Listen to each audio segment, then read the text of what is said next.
It's about 80 degrees today, and then tomorrow I think we're going to have the high in the 60s. So today we're out in the bee yard. We're going to look into some beehives with our friend Dr. Leo here. He's a natural beekeeper from the Ozarks of Missouri. Correct, and I'm founder of HorizontalHive.com, a website devoted to natural beekeeping that gives you free plans for building horizontal hives like that, and a lot of free advice on how to get started keeping bees naturally. Yeah, and you guys have probably followed us along in the series that we've been doing this year, and we're at the end of the season now where we're going to be looking inside the hives, seeing what's going on with the honey, if we're going to be able to get some honey from our hives, and also making sure what we leave them will be enough to get them through the winter. That's correct.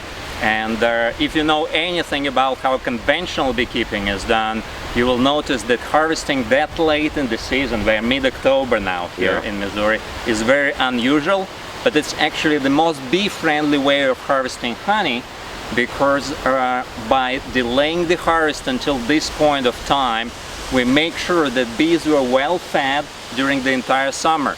If there was a dearth, if they couldn't harvest in the fields, they always had a reserve stockpile in the hives to fall back on during the summer.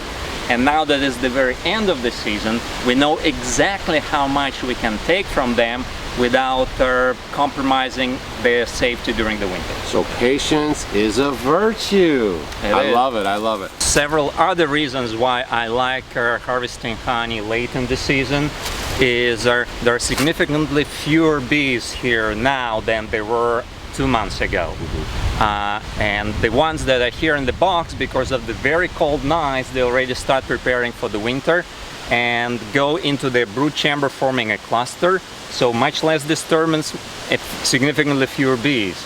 And not only that, the honey that was there during the summer had all the time to ripen and to be much higher quality, ready to be extracted now than it would be if it was in the middle of the active season. So actually, like wine, the longer you let the honey stay in the hive, the better it is? Yeah, because if you look at what honey is, it's nectar processed by the bees. They don't just evaporate moisture from it to turn it into honey.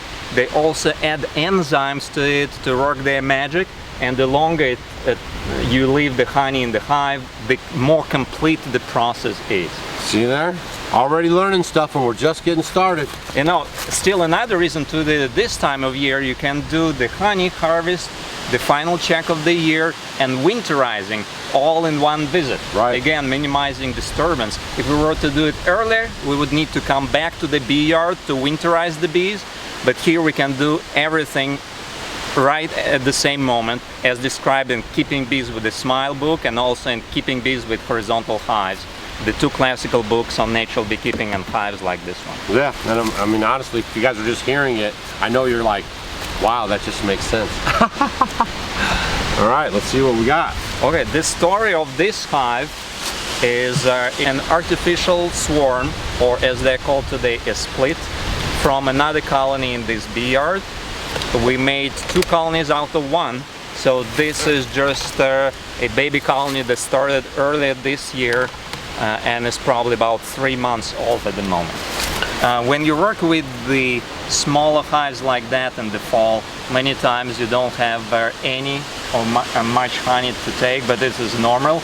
This is just the beginning of them being established as a colony, and if they don't have any honey for you in the first year, that's all right.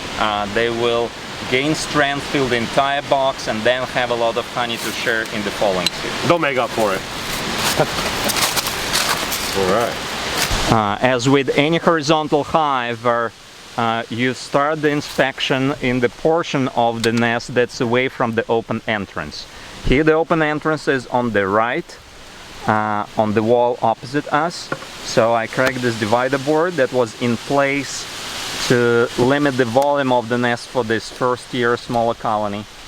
And even just removing it, you see how much propolis they deposited here. And this is wonderful. When a colony produces a lot of propolis, it keeps them clean, hygienic, and they're much healthier. I always try to add more frames with wax foundation than I think the colony will need, because if you add too many at the time of the harvest, you just have extra frames you can remove.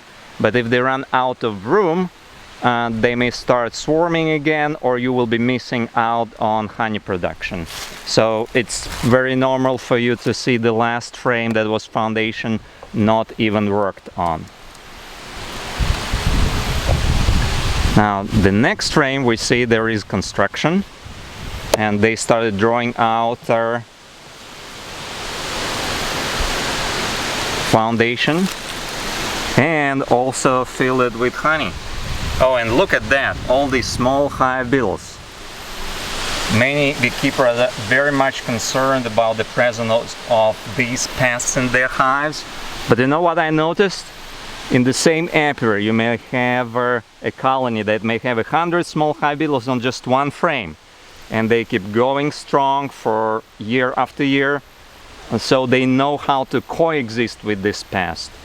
And another colony that may have significantly fewer of these small hive beetles may actually collapse because of the infestation, which tells us that it's not about the absence of the bad guys, it's about the strong immunity of the hive that keeps it going.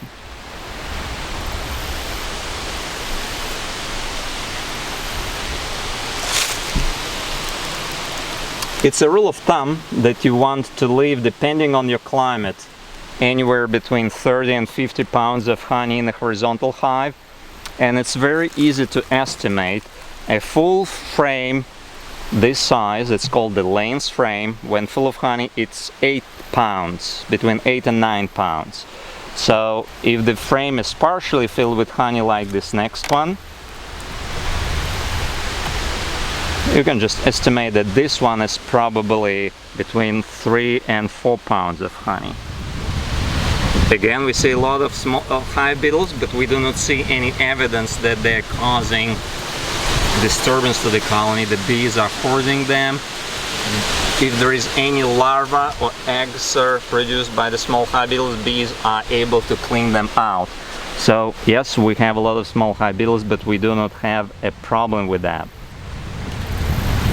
And this is, by the way, true about varroa mites. This colony certainly also has varroa mites, but many bees of the local stock that can live in the woods without our assistance know how to overcome varroa mites on their own without our help. Look, there is a bee being hatched. Look, there is a bee hatching.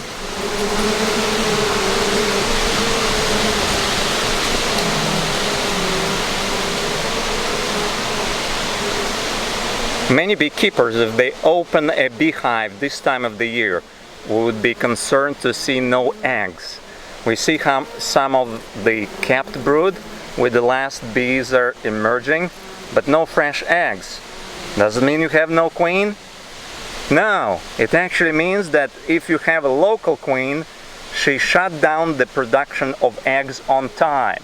Producing more eggs this time of the year here in Missouri, mid-October, would be too late. They would be producing brood that would hatch when there is no more flowers around to forage on. So locally adapted queens, and this is a colony that started with the local queen caught as a swarm here in mid-Missouri. They know when they need to shut down their egg production. It saves them resources and avoids producing workforce that would have no useful work to perform later in the fall and during the winter.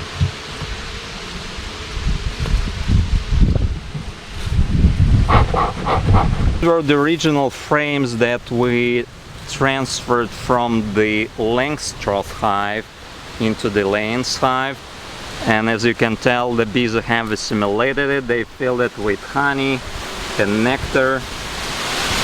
And in the following spring they will continue building out the empty spaces on this frame, making it completely into a Lane's frame. Again, the reason we converted it from the Langstroth conventional American frames to the Lane's is that the Lane's is 5 inches deeper than the Langstroth, and the extra depth is very beneficial for good overwintering because the bees have a lot of honey reserves above them and they're able to move up during the winter consuming these reserves. It's more secure this way than being on a shallow frame where they can run out of reserves in the middle of the winter and then starve.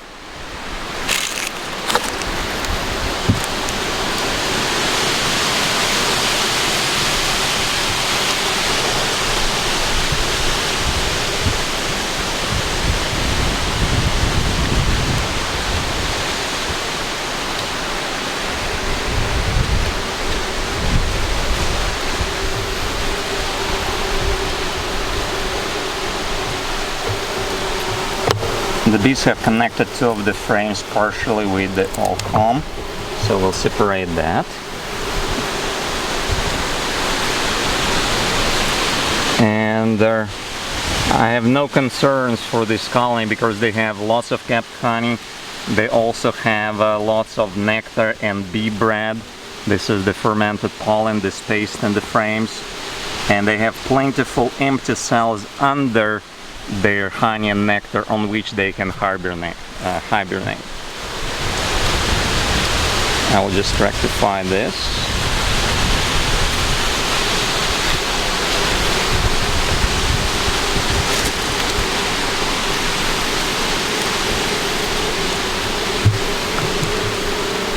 Another frame.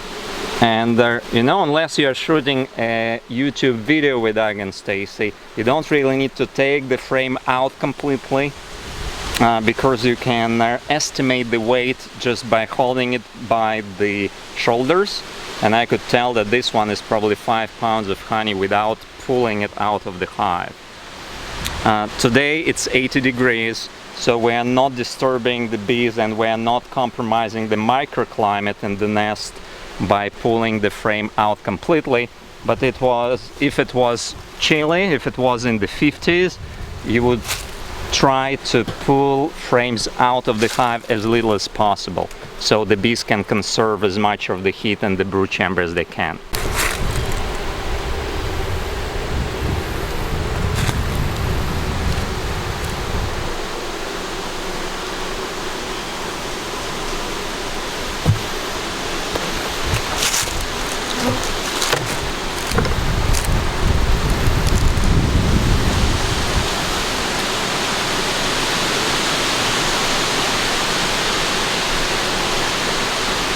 This is a kind of the frame that makes ideal for wintering. You have a ribbon of honey, maybe half of the frame, 8 inches above, and then empty cells below where the bees can cluster and then move up gradually, consuming the reserves during the winter. The reason it's beneficial to have the empty cells below is that the bees will actually go head first into these cells, packing them as tightly as possible in order to share the heat the most efficient way with their nest mates. So frames that are completely full of honey from the top bar to the bottom bar are actually not very good for wintering and can be safely removed.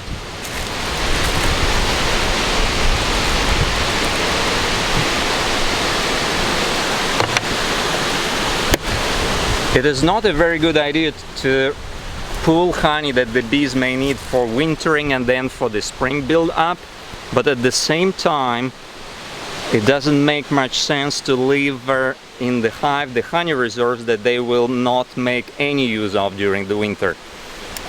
These are extra frames that they have no way of consuming, can only attract moisture and become moldy during the winter. So if you come across a hive that has lots and lots of honey, it's actually a good idea to pull the excess honey before the winter sets in.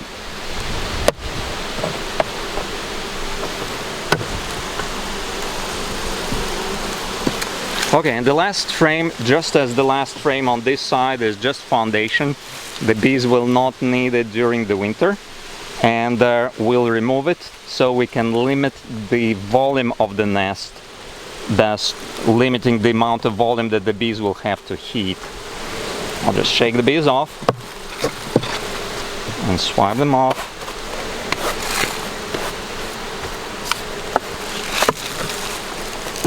put aside. Because this split was made relatively late in the season, we won't take any honey from them. But if the split had been made a month or 6 weeks earlier than we were able to make it, then quite conceivably we would have extra honey to pull this time of the year. Very good. Here's another frame of foundation that we're removing. Put a little propolis on the sides, they start welding the sides together. They do that right off, isn't it? Yeah, and especially in the fall as they're preparing for wintering. So what we'll do here is, because there is relatively little honey on this frame, we can actually remove it.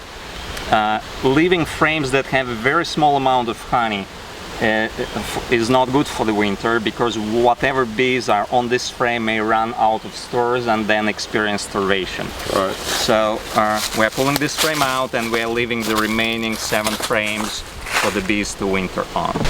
It's very important this time of year, if you remove a frame that even has a relatively small amount of honey in it, not to leave it in the open. Bees are still active, but there is a little honey flow, if any, in nature. So bees from other hives may be attracted to the smell of freshly pulled honey and come here investigating and potentially start robbing this hive. So the moment you pull this out of the hive, put it in a box. This is a swarm trap that's no longer used as a swarm trap this time of the year, and cover it. Very good, we're ready to winterize this colony. So now that we've removed the empty frames and 1 frame with honey, we are ready to prepare the bees for winter. It's very simple to do with horizontal hives. There are no multiple boxes for you to shuffle around. All it takes is taking this divider board, flipping it over so that little small legs are at the bottom, creating a crack under the divider board, and putting it in place after the last frame.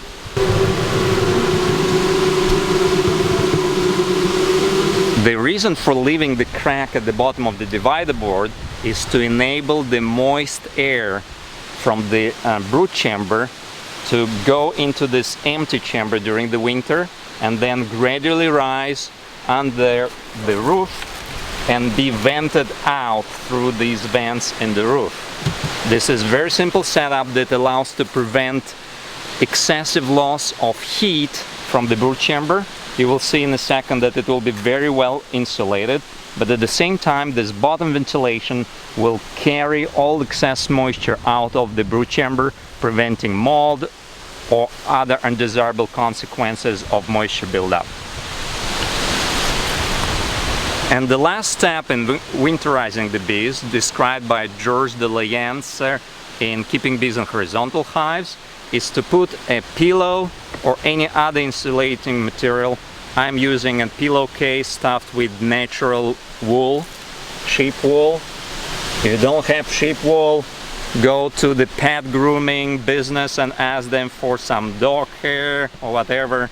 Wood shavings, any material that will keep the top of the frames warm is beneficial.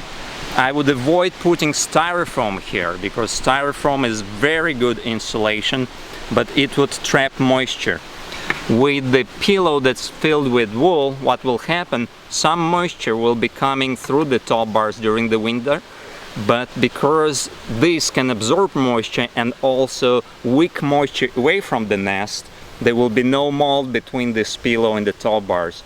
If you were to use styrofoam, it would become wet and grow mold for you. So put this pillow there.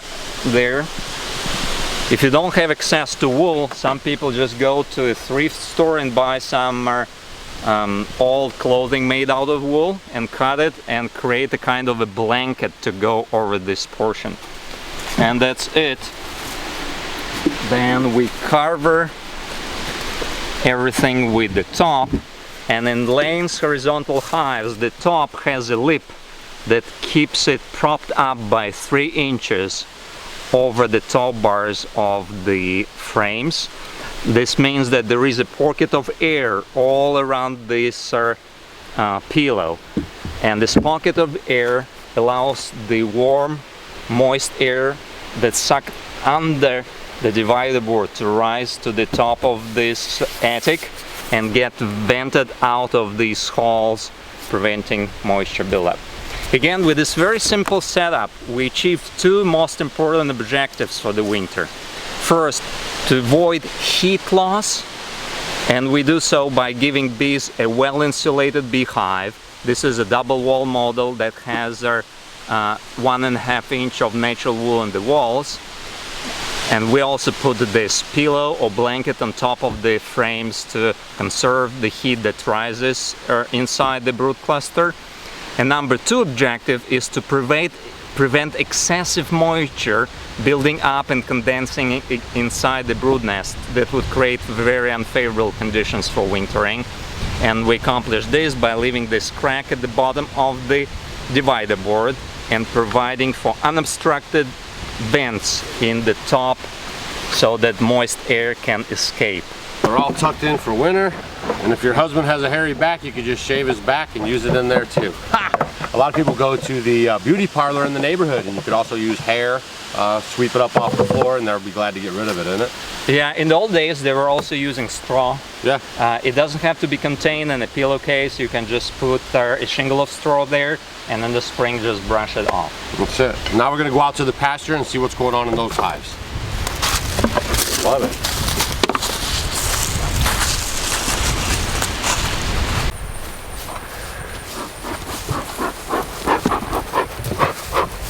Here we have two horizontal hives. One is the classical Layens hive with narrow and deep frames that mimic how bees live in nature. And the other one uses the conventional American Langstroth frames that are 9-inch deep.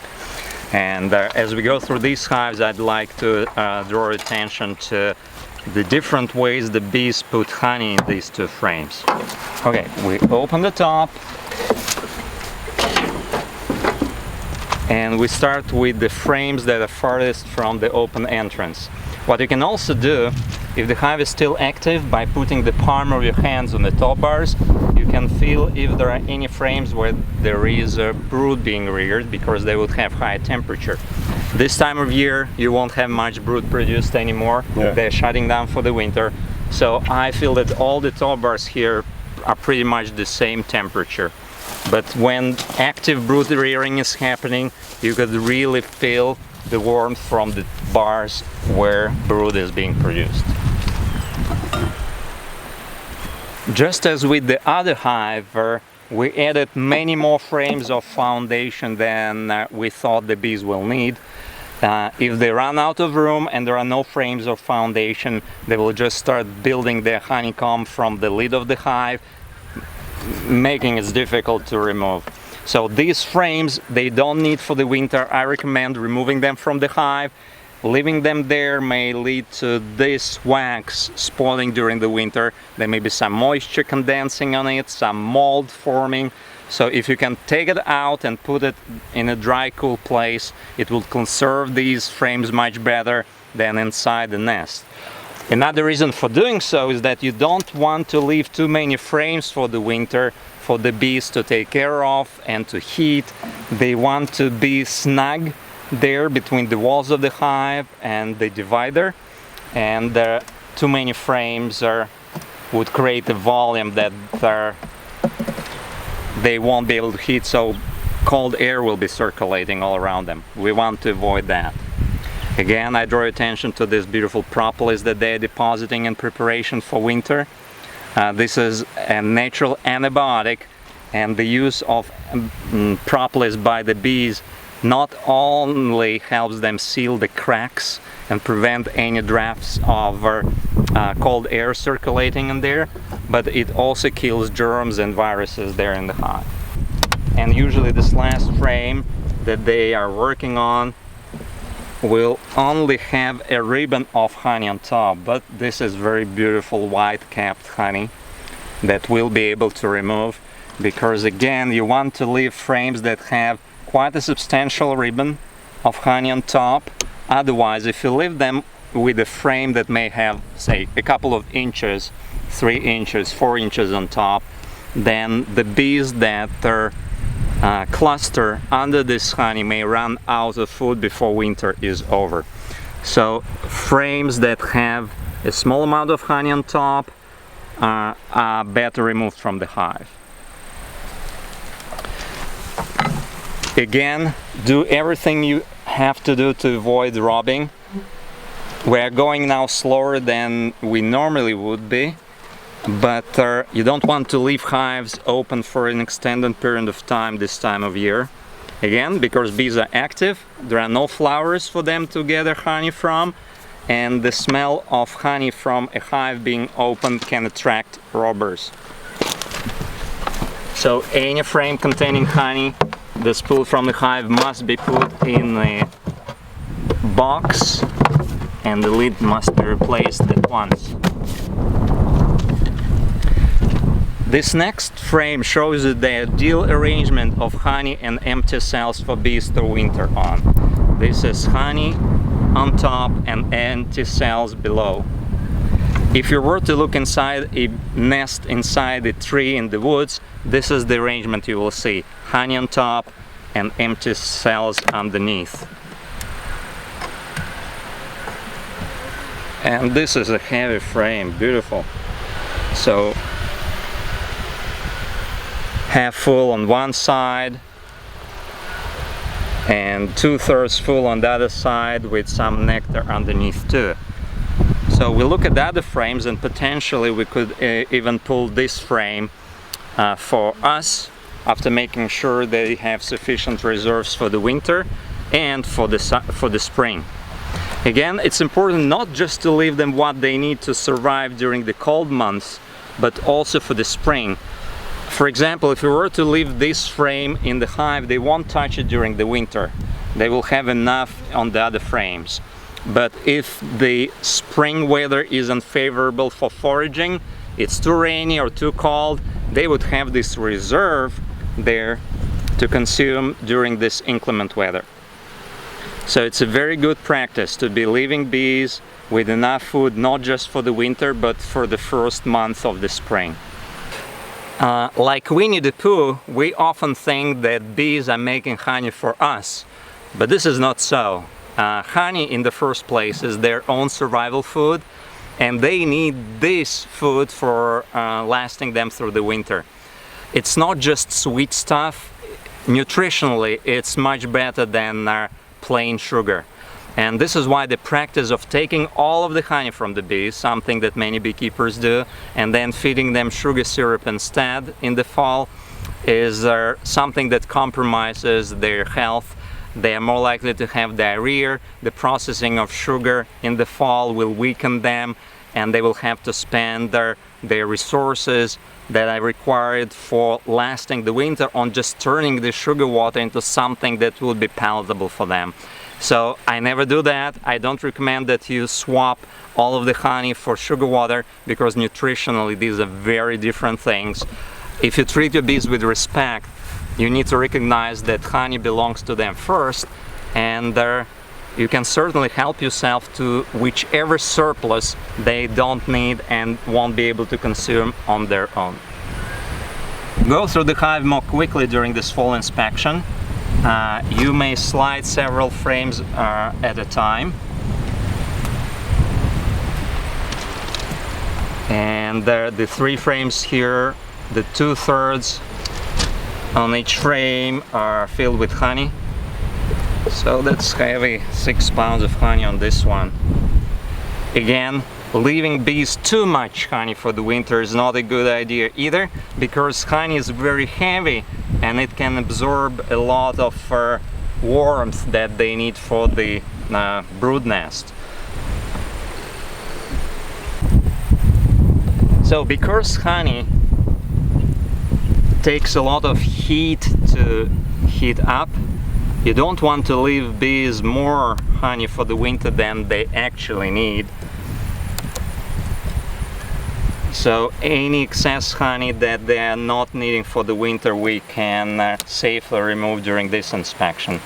Again, a typical hive in the climate of the Midwest in central Missouri here would need between 30 and 50 pounds depending on the strength of the colony.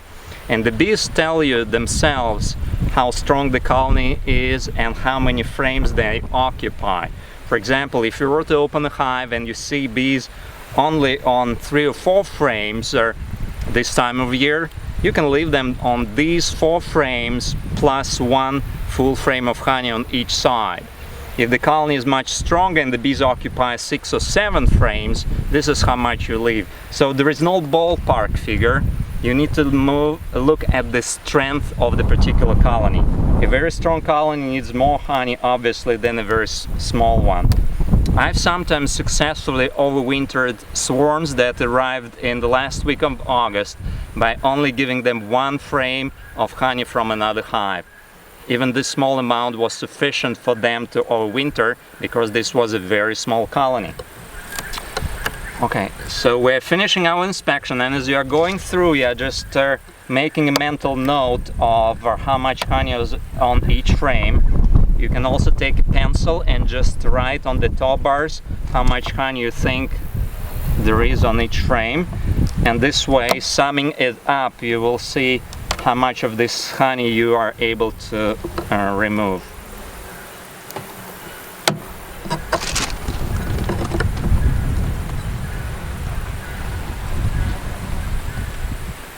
Here we go, we start removing the surplus honey.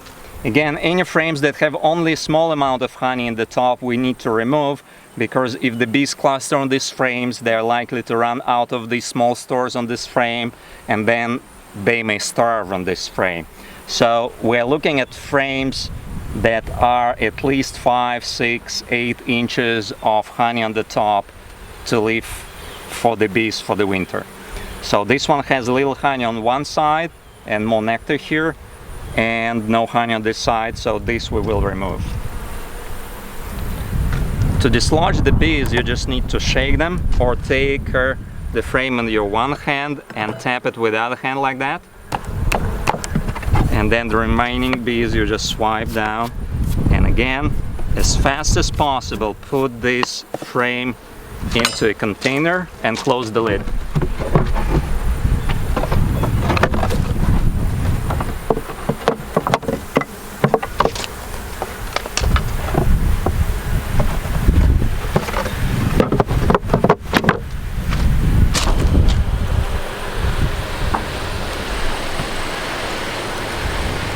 Here's another beautiful frame we can have for ourselves. We're brushing bees off.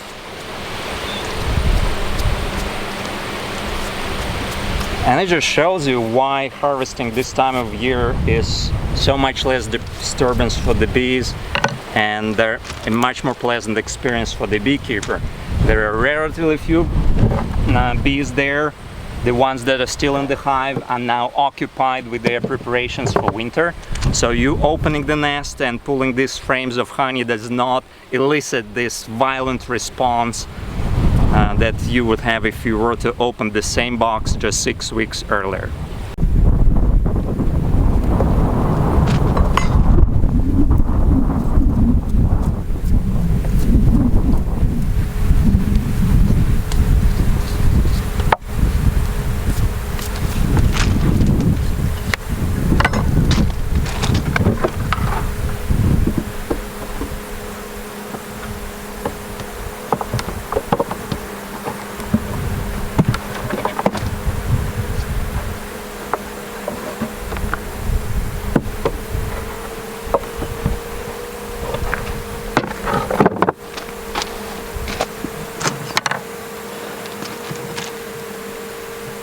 Of course, as you are looking at these frames, make sure that you are not removing a frame that still has some unemerged brood on it.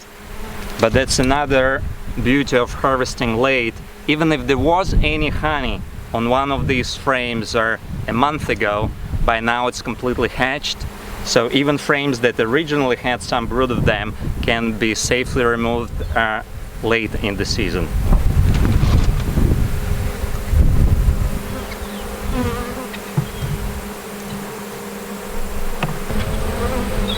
The Langstroth frame that was converted to the Lions, The top part completely filled with honey.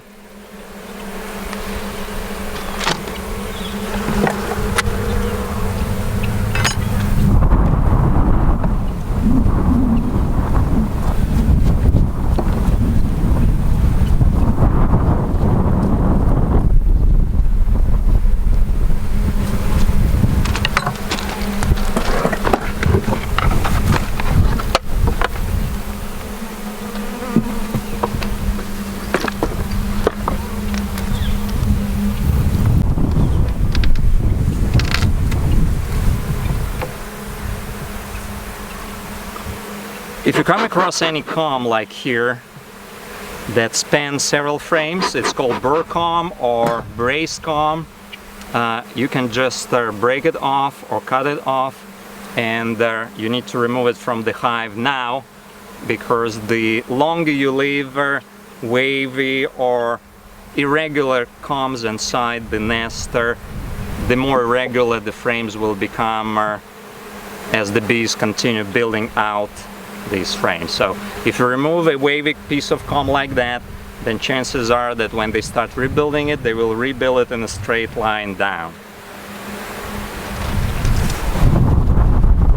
We need a bucket or something to put these pieces in. Okay. Okay. So we had to go back to the kitchen to unload the frames from the frame box. Now we are back to complete harvesting from this hive and move on to the next one. Let's move fairly quickly because we don't want this hive exposed and open there too long. This is a beautiful frame for you to have. In deciding which one to take, you also look at the amount of uncapped nectar on the frame. So this one has more uncapped nectar, and this one has less uncapped nectar. So these are two candidates. Okay, now here is the transition we are looking for. A full wall of honey is normally yours to keep, except one frame like that on each side of the brood nest.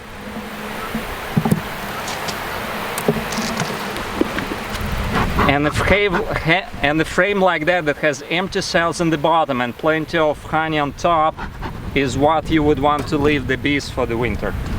Okay, so this is theirs, and these are theirs too, and this is more of the frames that we're leaving with the hive. Again, if you're sliding the frames back together, giving a few puffs of smoke prevents the bees from being crushed between the frames.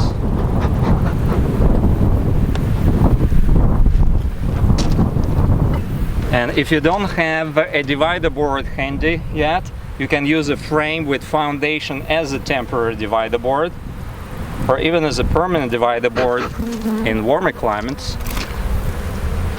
And then you put your pillow on top of the frames being winterized, and we're almost ready to close the lid.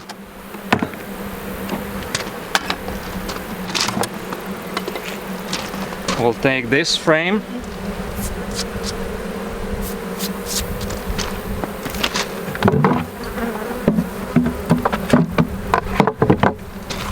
and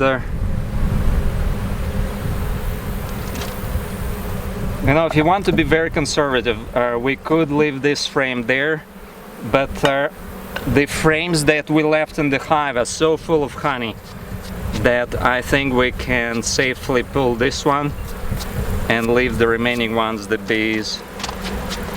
the bees till winter. I think we can safely take this one too and leave the remaining frames for the bees to winter on. Ready? The good thing is double check if these vents are open.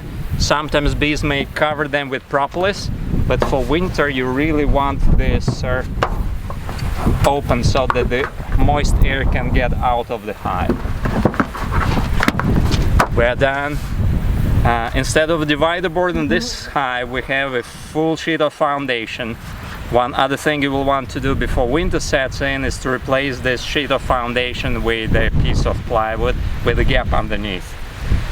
If you experience strong winds where you live, certainly put a few heavy stones on top of the cover, or ratchet strap it to the hive body to prevent the lid from being blown over during the winter. We are done with this one.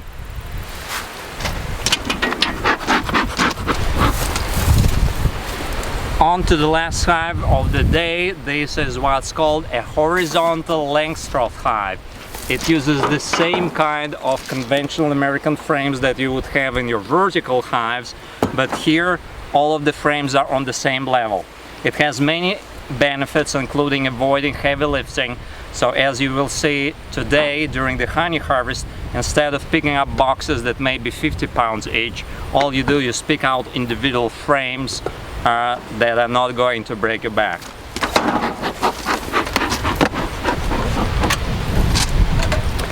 Because the Langstroth frames have cracks between the top bars, these cracks are so the bees can go into the next box up in vertical hives.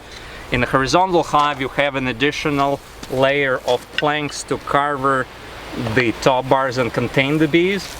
These cover boards are not necessary in a lay-ins hive like the one we looked at before, because in a lay-ins hive the top bars of the frames touch.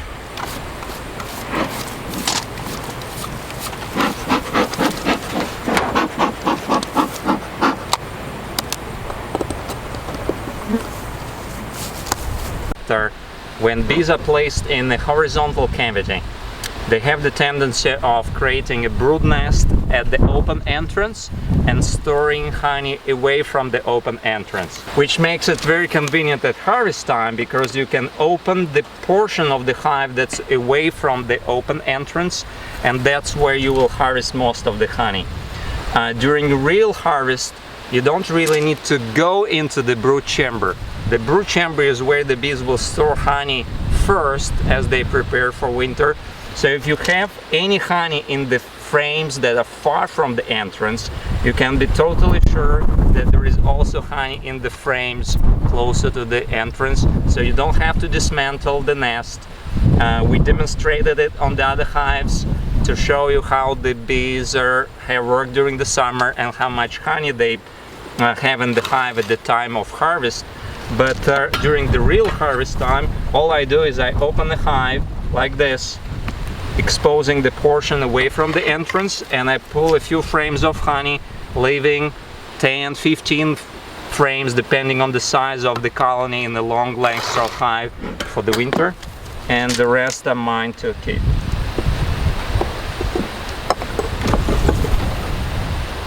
As in the other hive, the very last frames would be foundation, and foundation that's partially drawn. The bees will not fill the full box with honey if it is a colony that was, as this one, split early in the year. That means that we already took another colony of it, and this hive next door is a sister colony that started from this one. If we didn't do that, then very conceivably they would have the entire box full of honey. But between the two of them, they probably produced as much or more honey than the one colony would have produced if it was not subjected to artificial swarming. Okay, here is some construction, some nectar in these frames. And this is the kind of the frames that you normally do not want to leave inside the hive for the winter, because any bees that might cluster on small frames like that would be trapped there by the cold, and after consuming a few drops of honey and nectar available on this frame, they would starve. Even though the name of the hive is horizontal hive, the bees are not really supposed to be moving horizontally during the winter. This is where the very deep lay-ins frames come in. Preferably you want to keep these on a frame where there is enough honey in the top of the frame, so they can only move up on that frame during the winter to reach the reserves. moving laterally from one frame to the other is something that bees can only do if the temperatures are high enough. So do not leave them the frames that do not have much honey to sustain them for the winter. So we will remove the ones that just have foundation.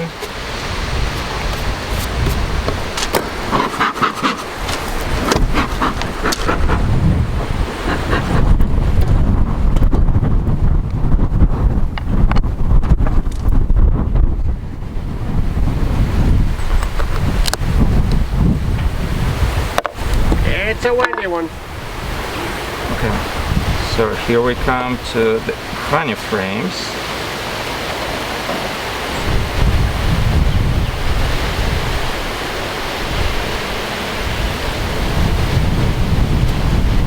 This is a nice heavy frame, but you can see that on this side 2/3 of the frame are not sealed, and on this side probably half of the cells are not sealed. That means that still nectar that was not fully transformed into honey.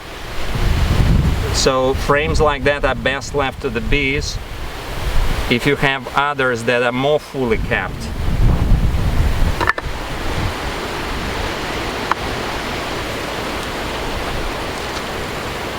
This one has less nectar in it. Again, these frames can be extracted, we will show you in a minute. You just have to spin nectar out first before uncapping the rest of the frame.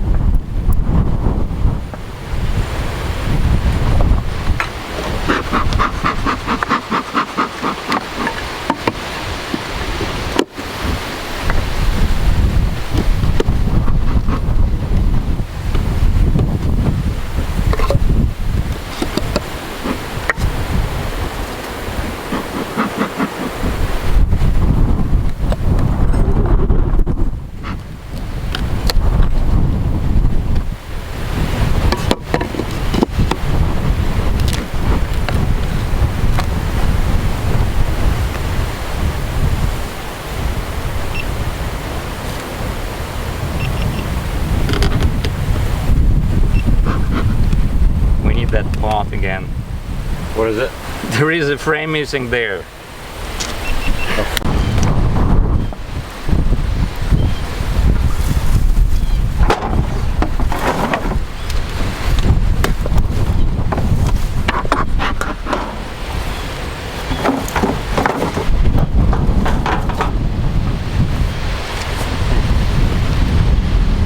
Oh, we missed that. We were trying to make sure we had it all good.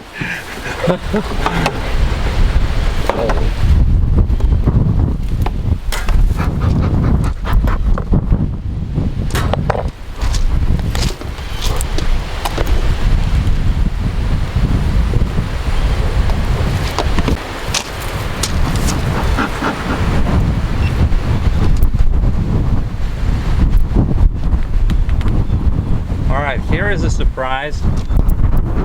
There was a frame missing in the middle of the other frames. I don't know how it happened, but when it does happen, the bees draw the comb from the cover boards or from the lid. But then this comb cannot be easily removed as any other comb that is within the frame, and we need to do some surgery here. Taking it out, brushing off the bees, smoking the bees off, and basically scooping out this comb.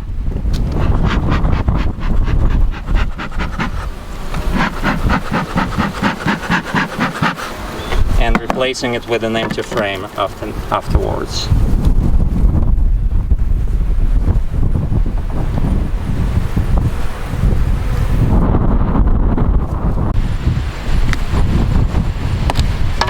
Okay, when you discover that a comb is like that, it has to be surgically removed, then the biggest problem is not with actually having to remove the honey with your hands rather than just pulling up conveniently a full frame, but the fact that this time of year there may be robbers lurking around looking for honey from other hives to steal.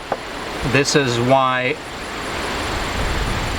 any removal like that needs to happen fairly quickly.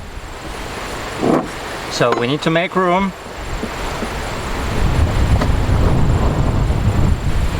Okay. This frame has partial honey and no uncapped nectar, so I will just pull that one.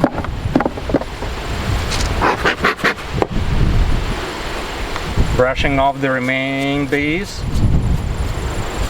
and putting this frame out of bees' reach.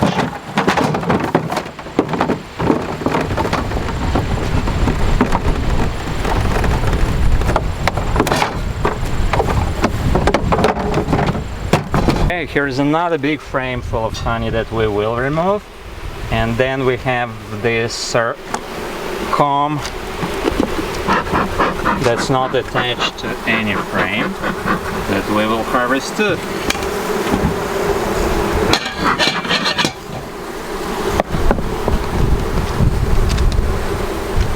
So when you do that, have a bottle of water ready, because you may need to wash your hands after that quickly, so the bees are not attracted to you too much.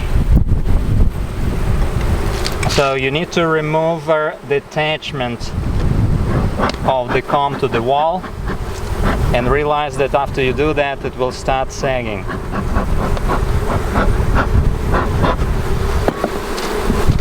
You need to give bees a bit of smoke there, but not too much, otherwise your honey can pick up some of the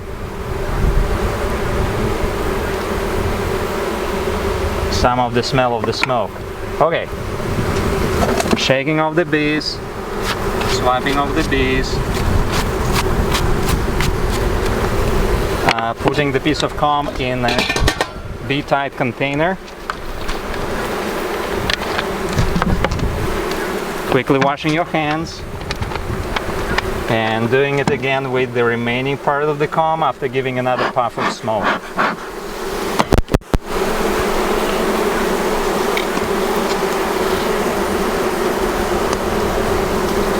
I just slice it open, or I just slice it to detach it from the other frame. I brush off the bees.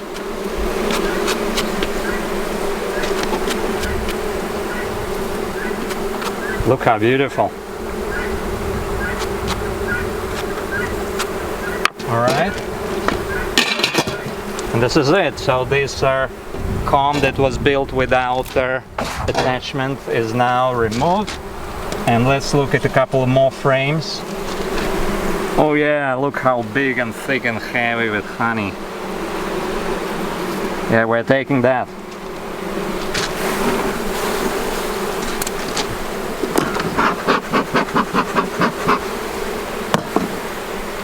You will see that some of the cells here still have just nectar, they are not capped.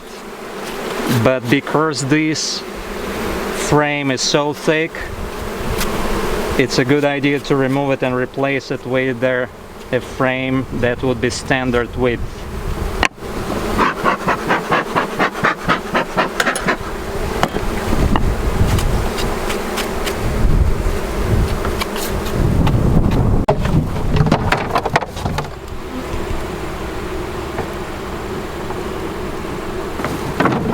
If there are any bees still remaining on the frame, don't worry about it. Once you are removing the frame in your kitchen, they will fly to the window, and you open the window and fly. They will fly out. So they'll be able to return to the hive. So here's another frame with just foundation. We're not leaving anything like that in the middle of the brood nest for the winter, because again, bees on a frame that's not sufficiently provisioned with honey run the risk of starving.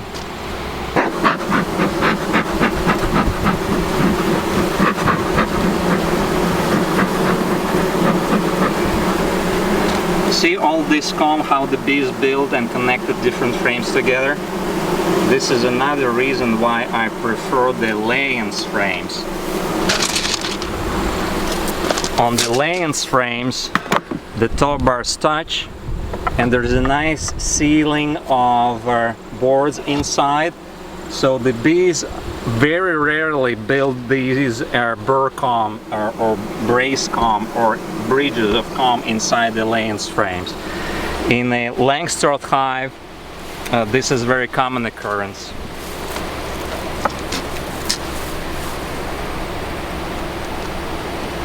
And when this happens, you need to cut these connecting pieces of brace comb with a knife before sliding the frames apart.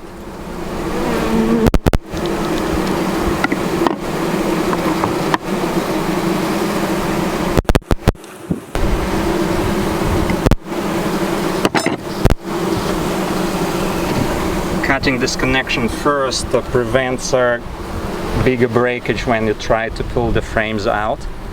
So we take this frame too.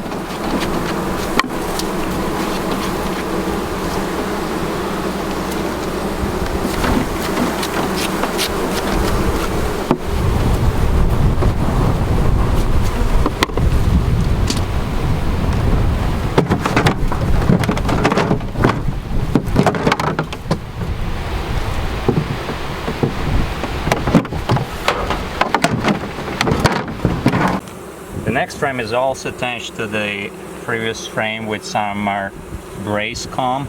So you are cutting this attachment before pulling these frames apart.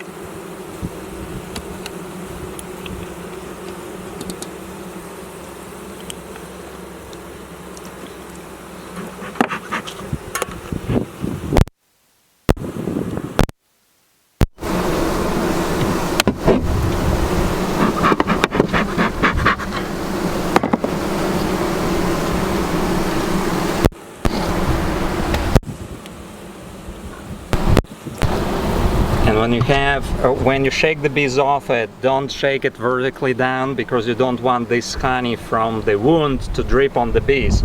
So hold it like that so the bees are free and clear of the honey, and then brush them down after giving them a couple of puffs of smoke. Another option, hold it firmly with your hand and tap it with your other hand. And this distributes most of the bees.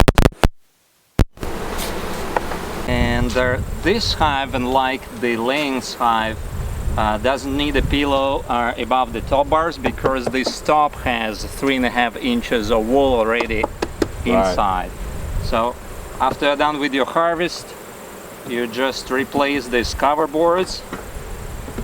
In case you guys didn't hear it, he was explaining that on the long horizontal hive box here, you don't need to have the pillows on top like this one because it has all the wool is up in the lid, unlike this one here. So yeah. Just in case you guys couldn't hear because of the wind, it's pretty windy out here today.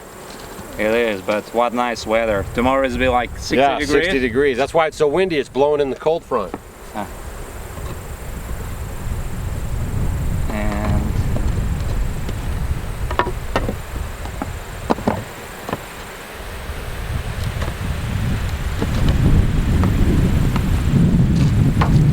done. Done. Stick a knife in it. All right.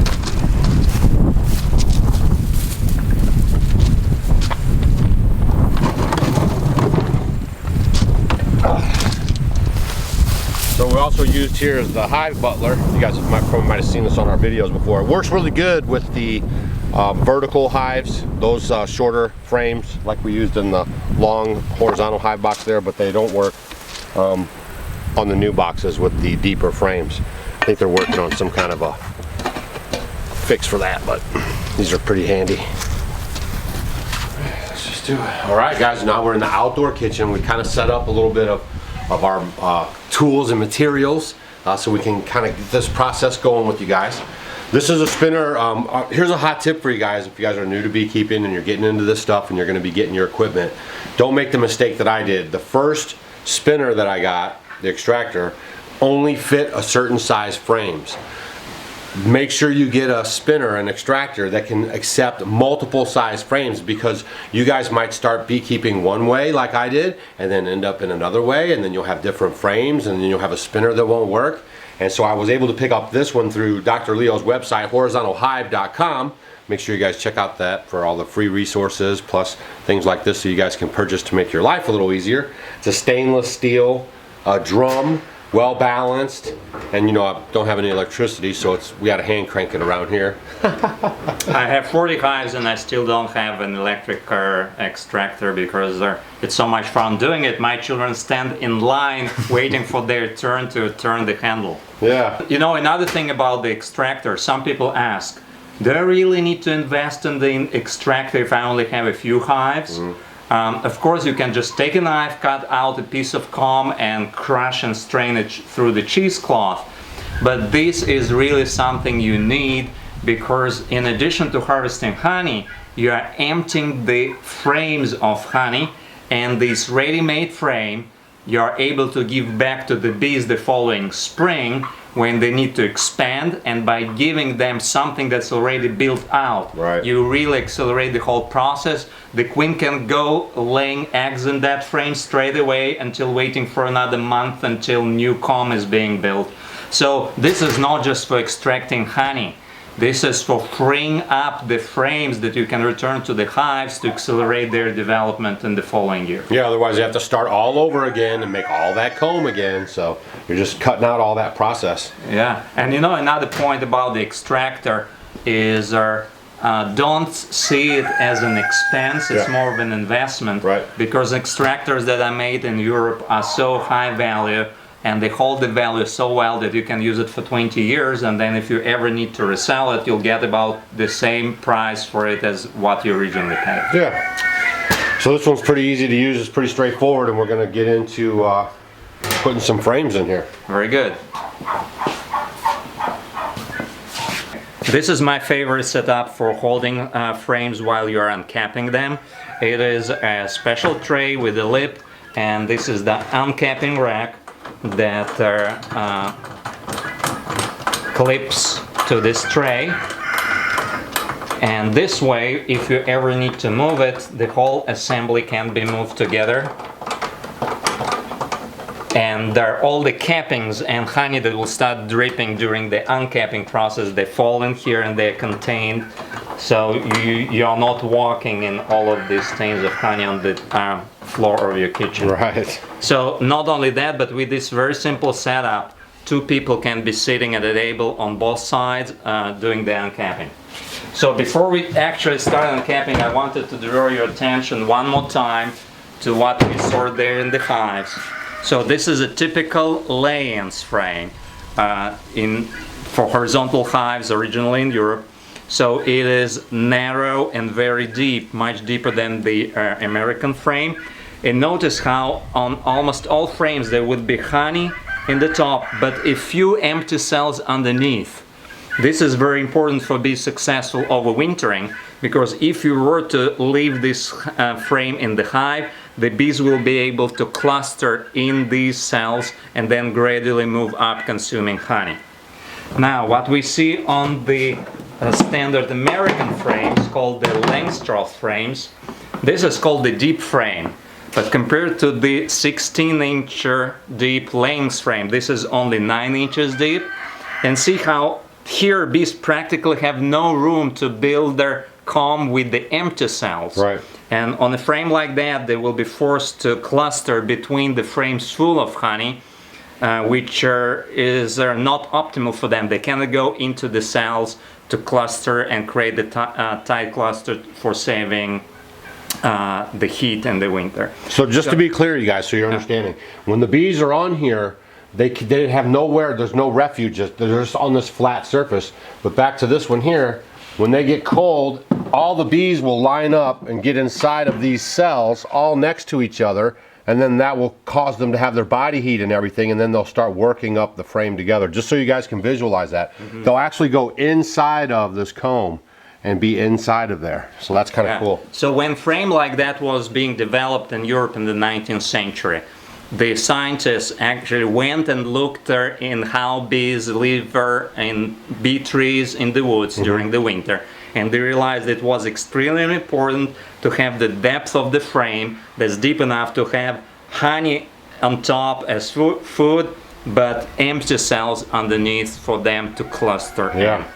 And of course, American beekeeping today often uses two boxes, one on top of the other, but then there is a gap between one frame and the other that bees have to bridge. So for example, if you have two frames,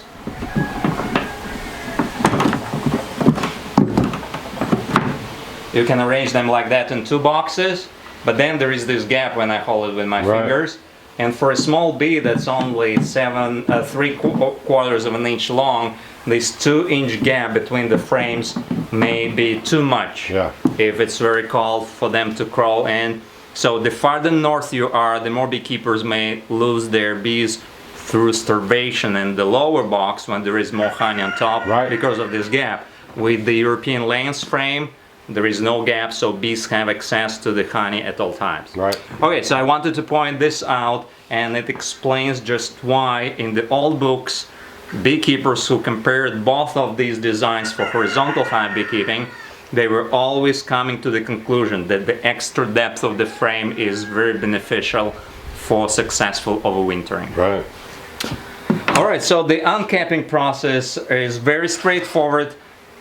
You can use a knife or you can use the special uncapping fork. This is my tool of choice. It's much slower than the knife, but it gives you more control, especially if your frame is not uniform, and some places it's deeper and others it's bulging out.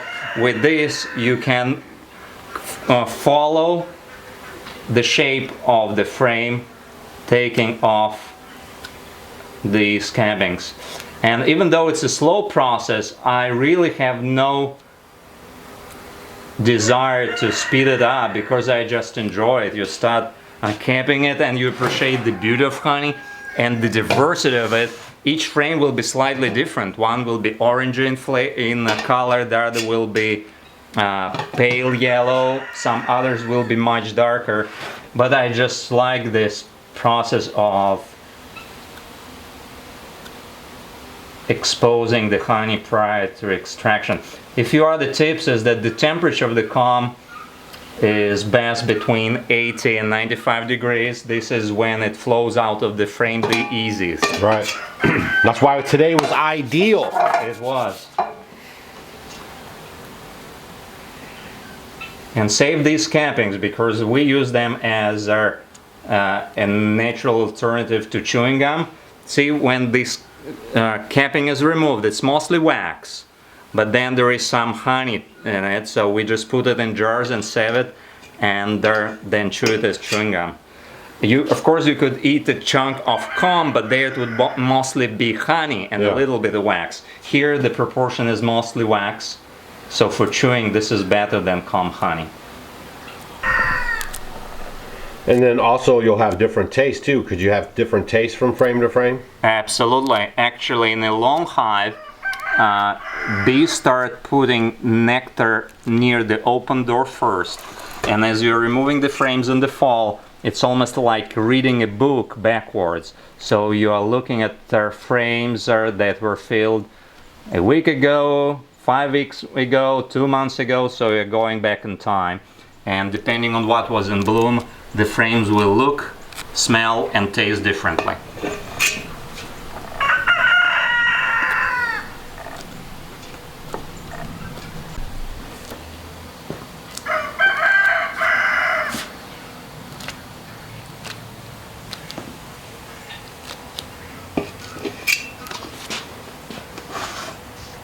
One of the most important precautions during honey extraction is to not eat too much honey. Because it starts running and dripping, and if you keep licking your fingers, it can be a sugar overdose before you know it. Don't ask us how we know. And honey, like other things, that are very powerful source of nutrition, they are best used in moderation. Because it is really possible to eat too much honey.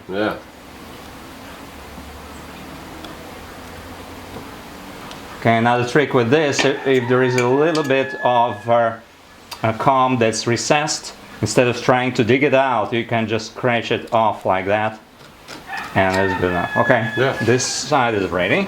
and we flip it over and do the uncapping on the other side. Going from the bottom up. When you go from the bottom up, then this honey is still capped. It's not running over your fork as much. Right.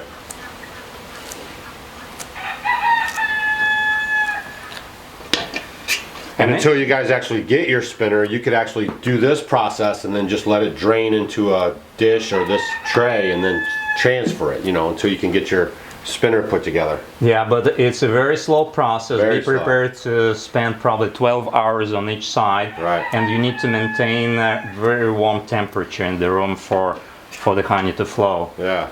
Also, it's very beneficial to do the extraction as soon as possible after removing the frame from the hive, because there are many kinds of honey depending on the plant that the honey comes from. Many kinds crystallize or become very thick fairly quickly. Right. So if you allow this frame to sit, it may already be too late. The honey may be already partially crystallized and it won't come out of the frame in an extractor. Even if it's hot outside, or even when it's hot outside, for just example. because it's been in there?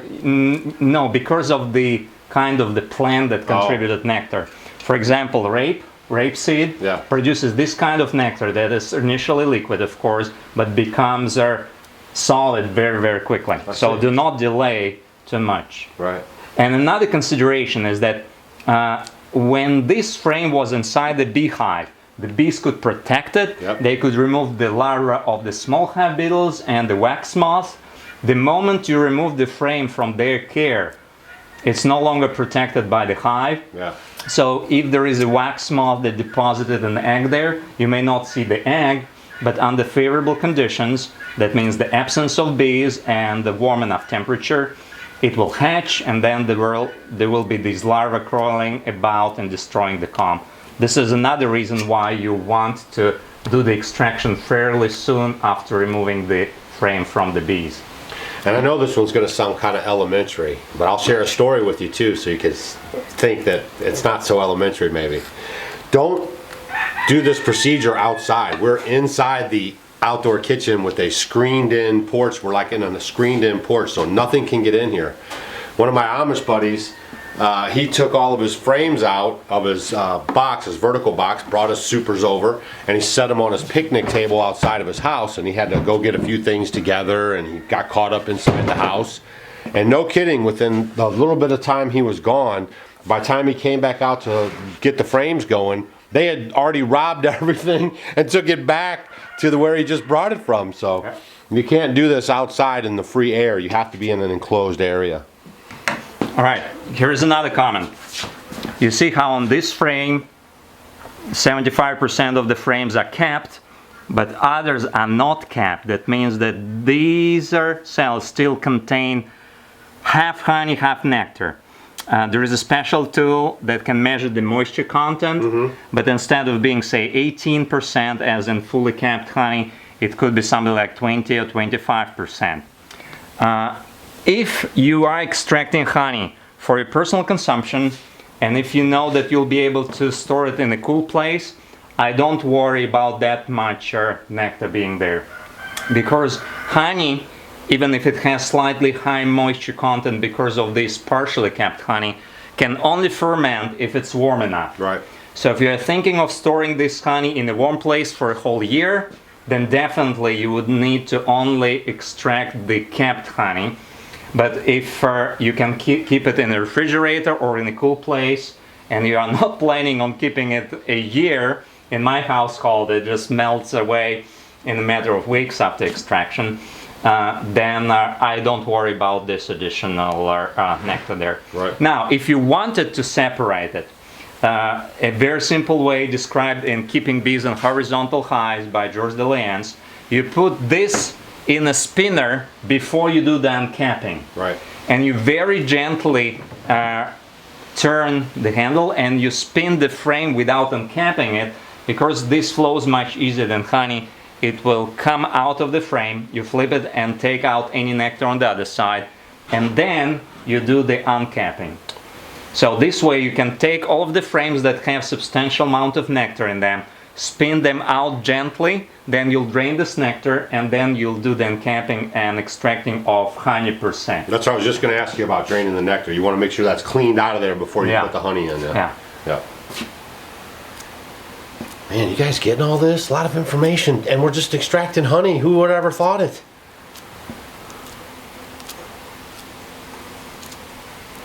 And you notice this positioning here. This is veteran positioning. You know, he's got the right angle at his hips. Normally, yeah, but normally I would be sitting. Yeah. Sitting in front of it, because when you have 100 frames to uncap.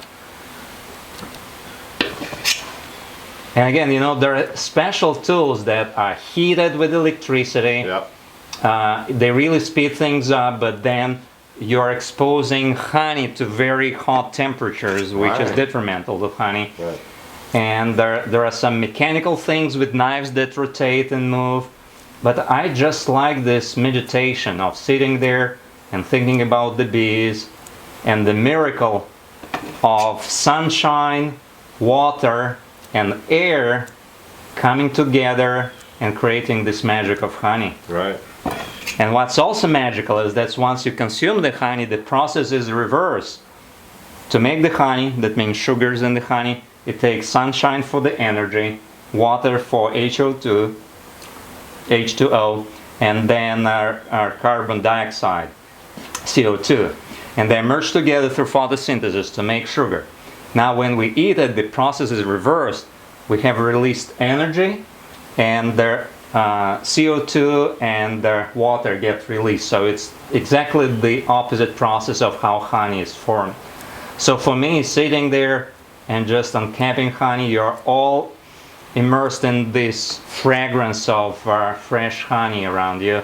And it's also just partaking in this big mystery of this never-ending cycle in nature of things being formed, ripening, and being consumed and returning to the source only to be formed again.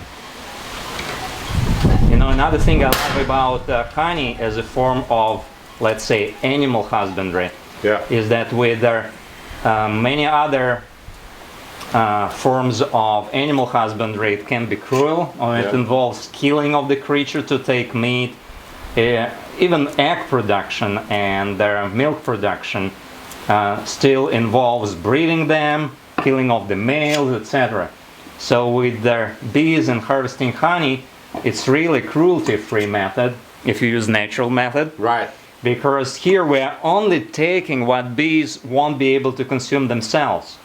Some people say, oh, I don't want to take any honey from the bees because I don't want to stress the bees. I only want to keep bees for having pollinators around.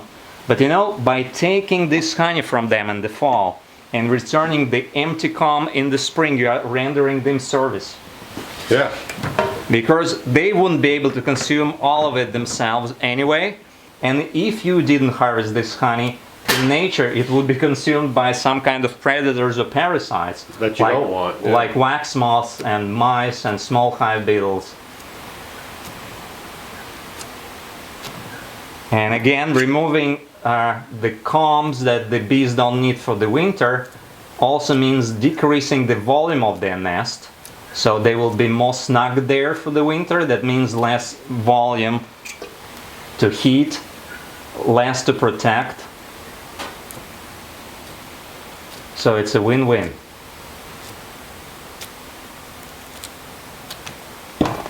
When I explained to one gentleman who is a vegan, he doesn't eat any animal products or concerns for animal cruelty.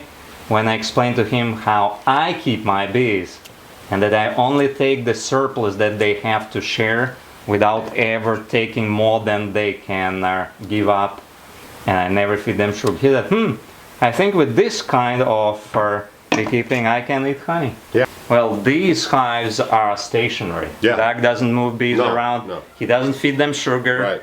He only takes what the bees can give of themselves without compromising their winter reserves.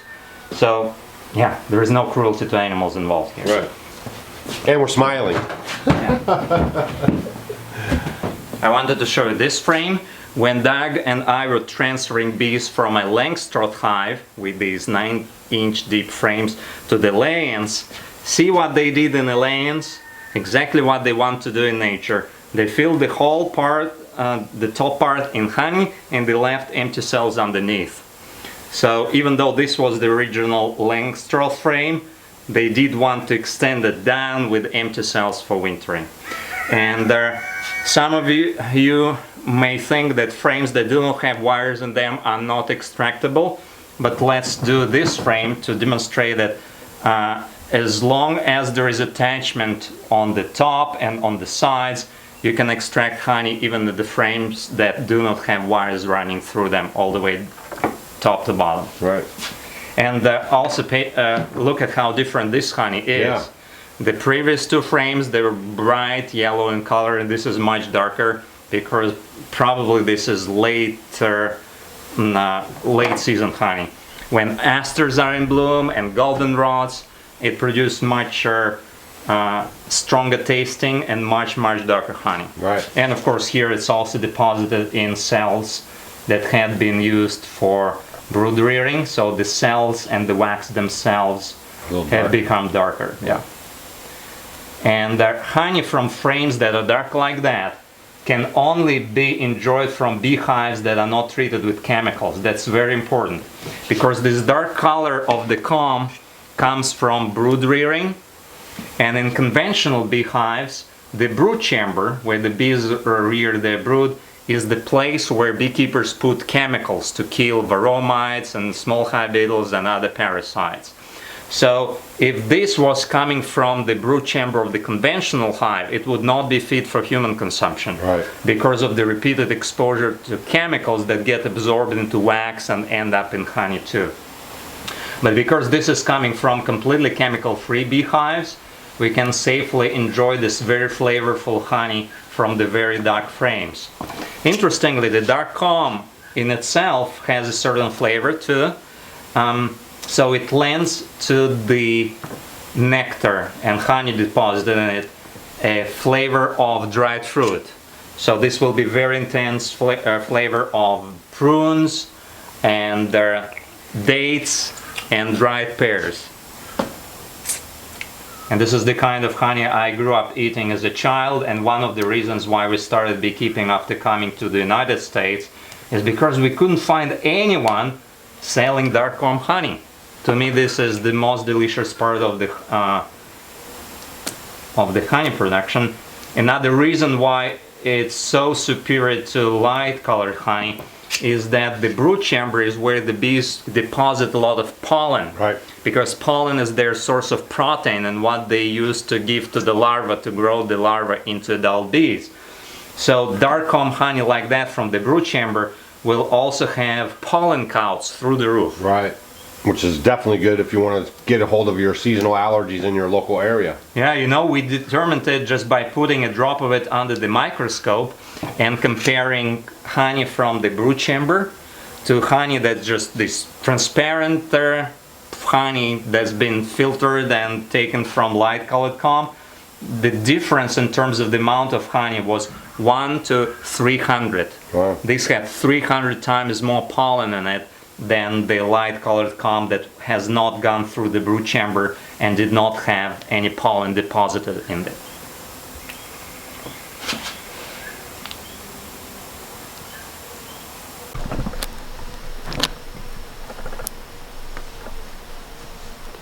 It's almost black. It is, and you know, each comb literally will taste differently. We once came across one comb that was black and it tasted like chocolate. It was only one time. It was such an unmistakable taste of chocolate. It was extraordinary. And I like tasting honeys from different parts, even of the same hive, to appreciate the diversity of different flowers that contributed to this richness. Again, it's not something that you would get in many conventional honeys that are monoculture honey. They may be good honeys, but they may be clover or orange blossom or alfalfa and not much else. When you have your hive stationary, everything that blooms within 2-mile radius of the hives ends up contributing to the honey. So nutritionally it's superior, and the flavor is also much more complex, like expensive French wine. You know, another comment about the comb you're extracting: the dark comb is much sturdier than the freshly built yellow or white comb. It looks like it. Just the physical appearance, it just looks thicker and stronger. It is thicker and stronger, and the reason for that is that bees are spin cocoons there when they're transformed from a larva into an adult bee, like all insects, and the layers of cocoon reinforce it. So that means that when we extract very dark comb, we can go high speed and there is less risk of breakage than when we extract virgin, fresh, white comb. Okay, so this is how the universal extractor is loaded. As Doug explained, the basket in this barrel is made so that you can fit any size of frame right there. Layens frame, or Langstroth deep frame, or 6 medium frames. All of them go here. So the proper way of extracting it is to go first at a slow speed. If you were to spin it very fast, what would happen is that the honey would be removed from the side of the comb that's facing out, but all of the honey that's on the inside of the comb would still be there. And with you going very fast, it would be putting pressure and you can have a blowout. So when you mean blowout? Blowout, that means when the whole comb just flies off. Yeah. I was just making sure so they understood. Yeah. So see, if we're extracting this side, first it comes out, but the comb is still very, very heavy because the other side is fully loaded. Mm-hmm. And while the other side is fully loaded, we cannot go at high speed because it would start pushing through and can actually blow out the honey, the comb from the frame. So for this reason, we need to go on one side very slowly, and then after maybe a minute of gentle turning like this, and a minute as an approximation because it depends on the temperature of the comb and also what flowers contributed to the nectar, because some honeys are much thicker than others just naturally. Right. Okay, so you go for a minute on one side, and you can already see all of this rain showering from the frames to the side of the barrel and then going down. And then after a minute of gentle turning, you stop and you reverse the frames. You take them out. See how this one is partially emptied? Mm-hmm. There's still some honey in there, but a large proportion is gone. So now we flip all frames over.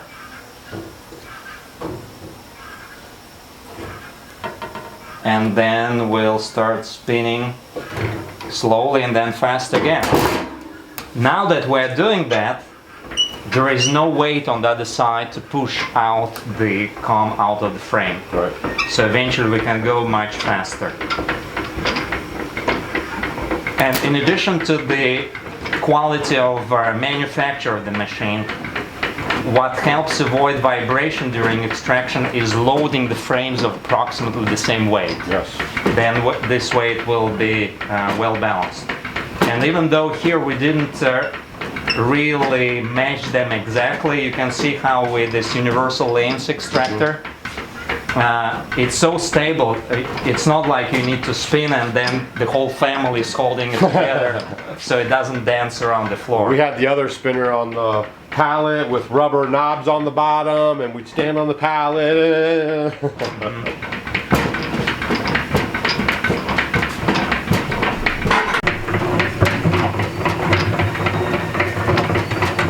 You just kind of keep an eye on it, and you'll be able to see when it gets emptied out.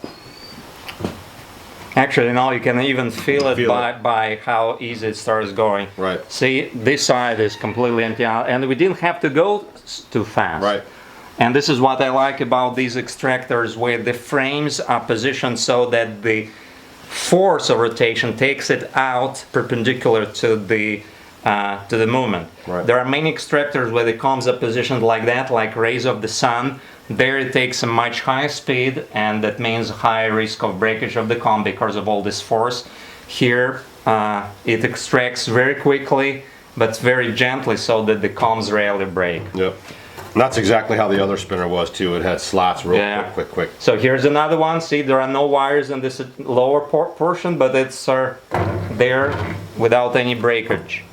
Okay, now I flip it over to the original side, and we can complete the extraction of this load at fairly high speed. If you listen to it, you can actually hear the sound of rain.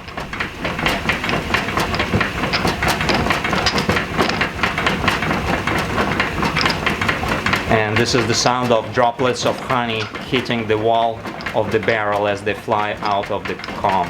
Such a nice sound. Says Winnie the Pooh.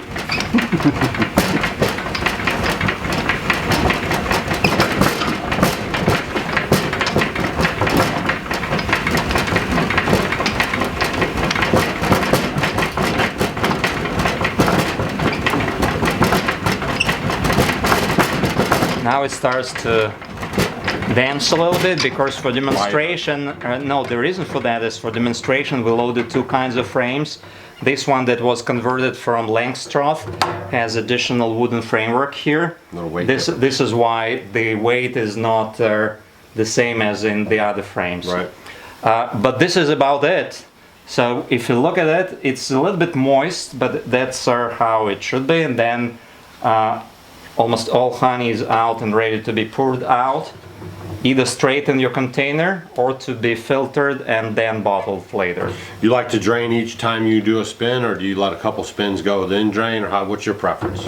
I really like draining it straight away because this captures the diversity of it. For example, if I were to drain it now and then bottle it after it goes through the filter, it will be one flavor of just these 3 or 6 frames. Right. If I were to put our strainer and bucket. this in a bucket, so you have a sieve, so the honey drips through here and into the bucket.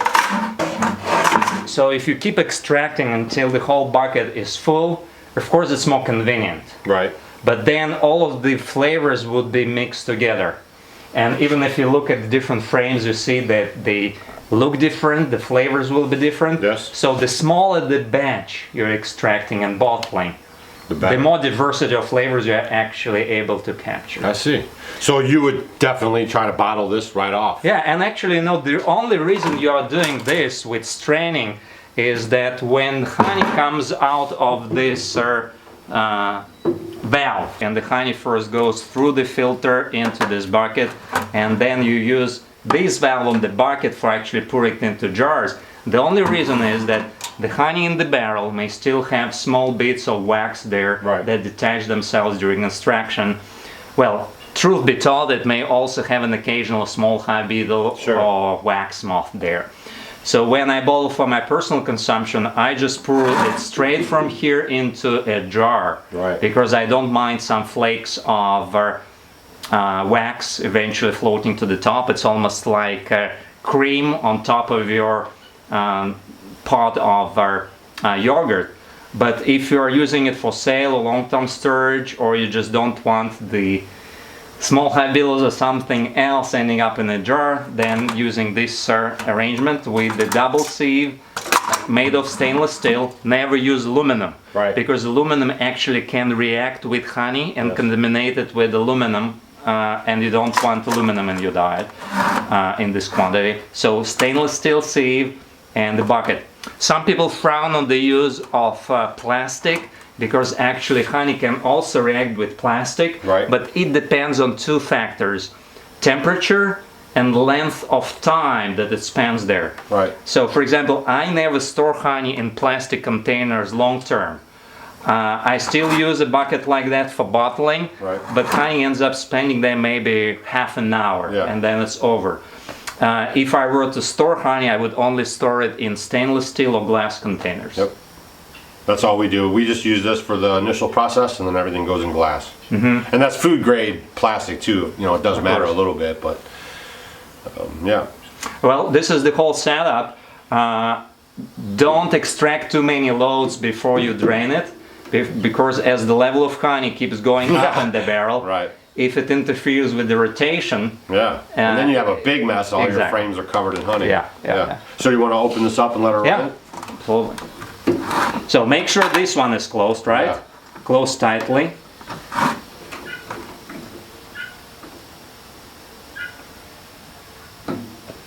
Liquid gold. There he goes. And one thing you guys are going to want to do is keep an eye on this. If you get to going too fast, that'll fill up and it won't drain through there fast enough, and then you'll really have a mess. So you guys got to keep your eyes on this stuff as you're working with it.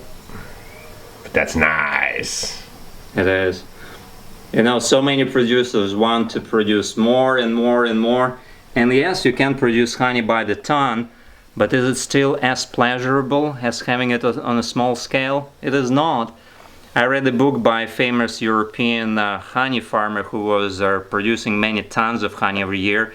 And he said, I will probably not have a chance to admire the bees until I retire from the business, because he was just so busy doing all of this almost factory manipulation, moving bees around in large quantities. I just like the whole process. That gives me a smile. It's slow. It gives me enough reward to feed my family and have wonderful food on the table and share with others. But it is just all filled with enjoyment, which is very important for me.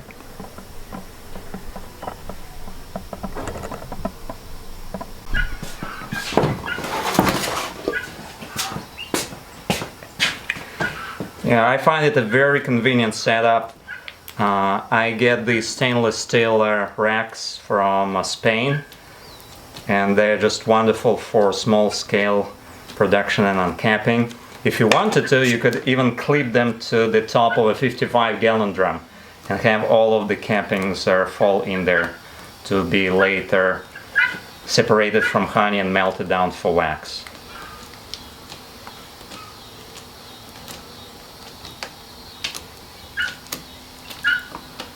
Those are at horizontalhive.com as well? Correct, thank you. Yeah, I use any piece of equipment myself for a number of years, and if I see it's great, I start offering it on horizontalhive.com. This is how we started using these extractors. We imported them for our own use first, and after using them for several years and seeing how sturdy they are and well balanced and matching all sizes of frames, we started offering them for sale on horizontalhive.com. Which is also where you guys can get all your free plans for the swarm catch box, which you guys are going to want to start your build on over winter. So when spring comes next year, you guys are ready to go out and get your swarms, so you're not out there buying those nukes. We've talked to you guys about all this stuff, so make sure you're paying attention. Good little winter project making your swarm catchers. I agree, and not just the swarm catchers, also a hive. Yeah, you gotta have a home. Build a hive or buy a hive now. Yeah. Because when swarms start arriving, it can be quite overwhelming. That's right. Some people think, oh, I'll maybe catch 1 or 2 swarms, but what if you catch 10 swarms? Right. It's not out of the ordinary for people to catch more swarms than they have swarm traps. Yep. That's why there's the downtime in the winter is not really downtime. You're just getting your equipment together, thinking about how you're going to expand, where you're going to put new hives, what the swarms are looking like. All the while you're enjoying your honey. Right. Or the anticipation of having your own honey next year. Yeah.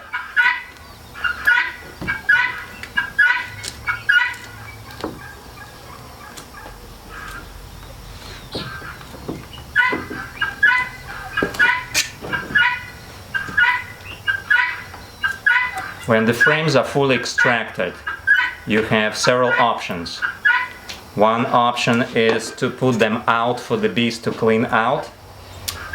The other one is to put it inside a beehive for them to lick it up. So if you put it outside, do it towards the end of the day, because the bees become all excited, and they become so excited that it may actually trigger robbing of one hive trying to break into the other to rob. because they all feel the frenzy of this free honey being exposed somewhere, and they start investigating other hives whether they can get even more there. So if you do it late in the day, they have enough time to lick up the frames, but it doesn't give them enough time to launch into this hive robbing behavior.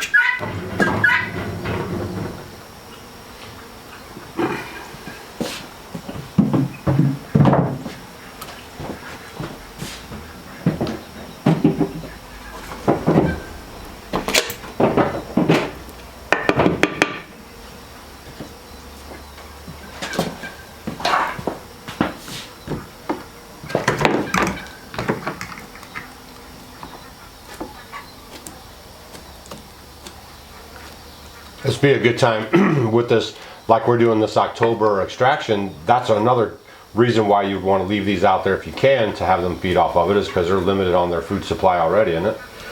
They are, and actually the frames that have been what's called dried by the bees will store better through the winter, because with every last drop of honey removed from it by the bees, they will be dry, and there is no chance of mold growing on them when you put them into storage. Right. You don't necessarily need to dry the frames by giving them to the bees if you have dry and cool place to put them in. Right. But if the temperatures will be high or the place may not be bone dry, it's really good to have these frames emptied of honey completely.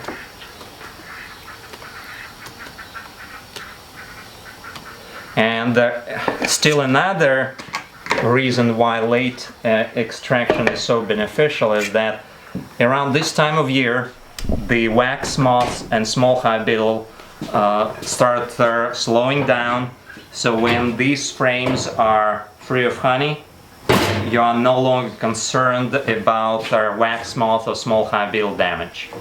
If you were to extract the frames in the middle of the summer, this is at the peak of small hive beetle activity, and then after extraction you have to worry about preserving the frames so they are not destroyed by wax moths. Because the nighttime temperatures get cold enough in mid-October here that these insects become pretty much inactive. I don't have to worry about them potentially destroying these frames. So that was it for those. There are two more in that cooler there. Okay.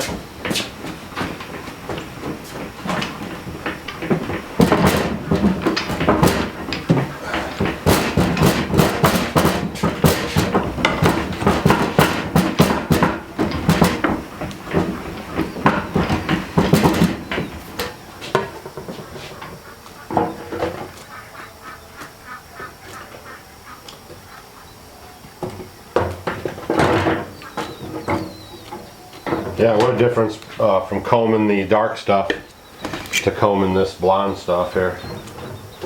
This just flakes right off real easy.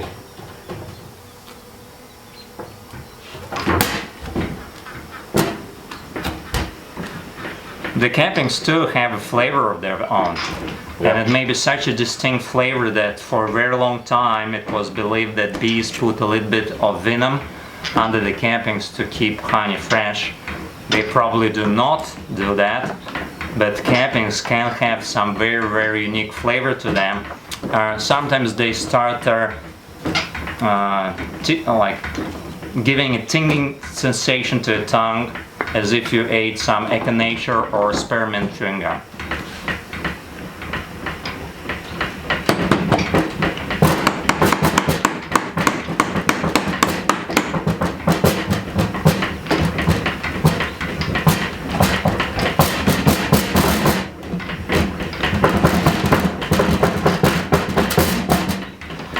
So if you guys are going to keep a couple hives, you know, you're going to get some of your neighbor friends over, and you guys are going to have a little hive spinning party, and that way you can get a little help.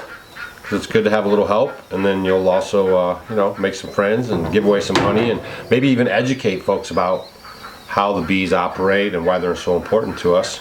So maybe they stop putting chemicals in their yard and killing their bees with Roundup. Just a thought. It's a very good thought, actually. Lyons, in his book Keeping Bees in Horizontal Hives, that was written in 1892, the first edition, he was suggesting the same thing. Always give your neighbors jars of honey. Yeah. And then they won't mind being stung either. Right. For all you suburban beekeepers out there. So you will see what I'm doing here. If you missed any of the uncapping during the first go, then after you spun it out, you see some of the cells are still capped.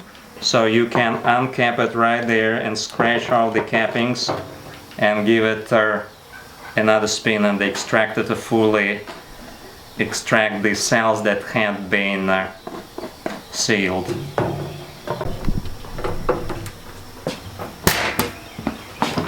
So you will see this extracted dents now, but this is because we're getting to the end of this extraction with layings frames, and we can no longer match them all by weight. Yeah. And also these frames that have the wooden framework from the Langstroth frames, they have it and the others anyway. When you're extracting frames that are all the same size and you match the weight, there is no vibration whatsoever.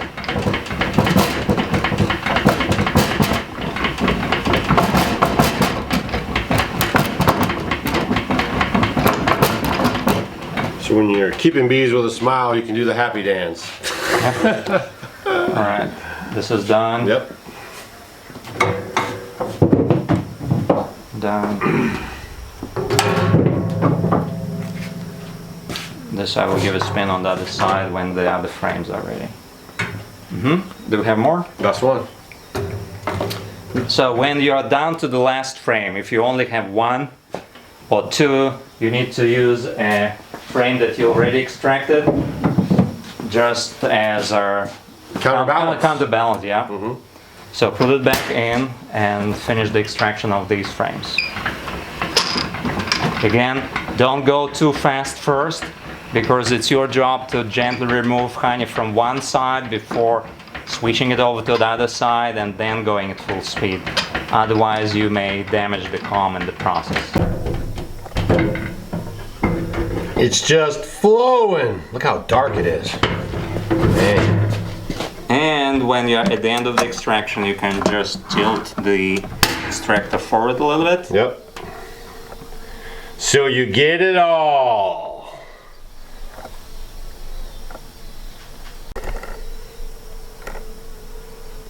There's just something about it. No wonder Winnie the Pooh likes it so.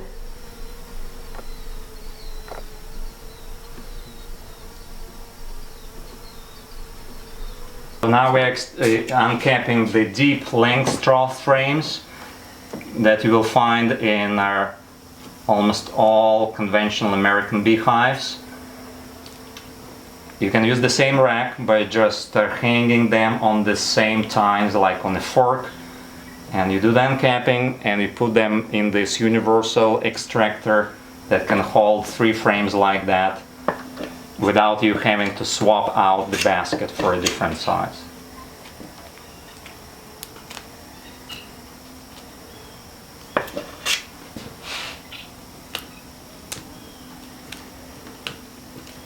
Well, we've shown you guys the whole process. We started this year, we caught swarms, we divided boxes, we walked you through hive inspections, now we're drawing honey, we're showing you guys all this stuff, and hopefully this is really helping you guys get into natural beekeeping, leave those chemicals behind, and so we can develop a stronger strand of bees nationwide. Make beekeeping great again. But if you guys have any questions about this, any things that we're showing here, try to answer them down below. And I always get with Dr. Leo and we try to answer some questions. As a matter of fact, someone asked a question and they wanted to know if they didn't want to keep bees, and they plant the flowers, they can't really have a box. What else could they do for their bees in their area besides just planting the flowers? Well, planting the flowers is one thing, and the other one is if you get one of these swarm traps on the tree and you catch a swarm, You don't have to necessarily transfer them into a bigger box. You can leave them in a swarm trap, even right there on the tree. For the winter, you'll just put some additional insulation around the box to keep them warm. But it can be almost like providing a birdhouse to the birds. You can provide a bee house to the bees. And this is important because in many areas, it's not the absence of flowers that's the limiting factor. It's the absence of the big trees with hollow insides. Right. They've all been logged out, so bees are desperate for some cavity. And that's why they go into homes, behind siding and buildings. But this is not secure because many times people want them out. They call exterminator firms to take them out.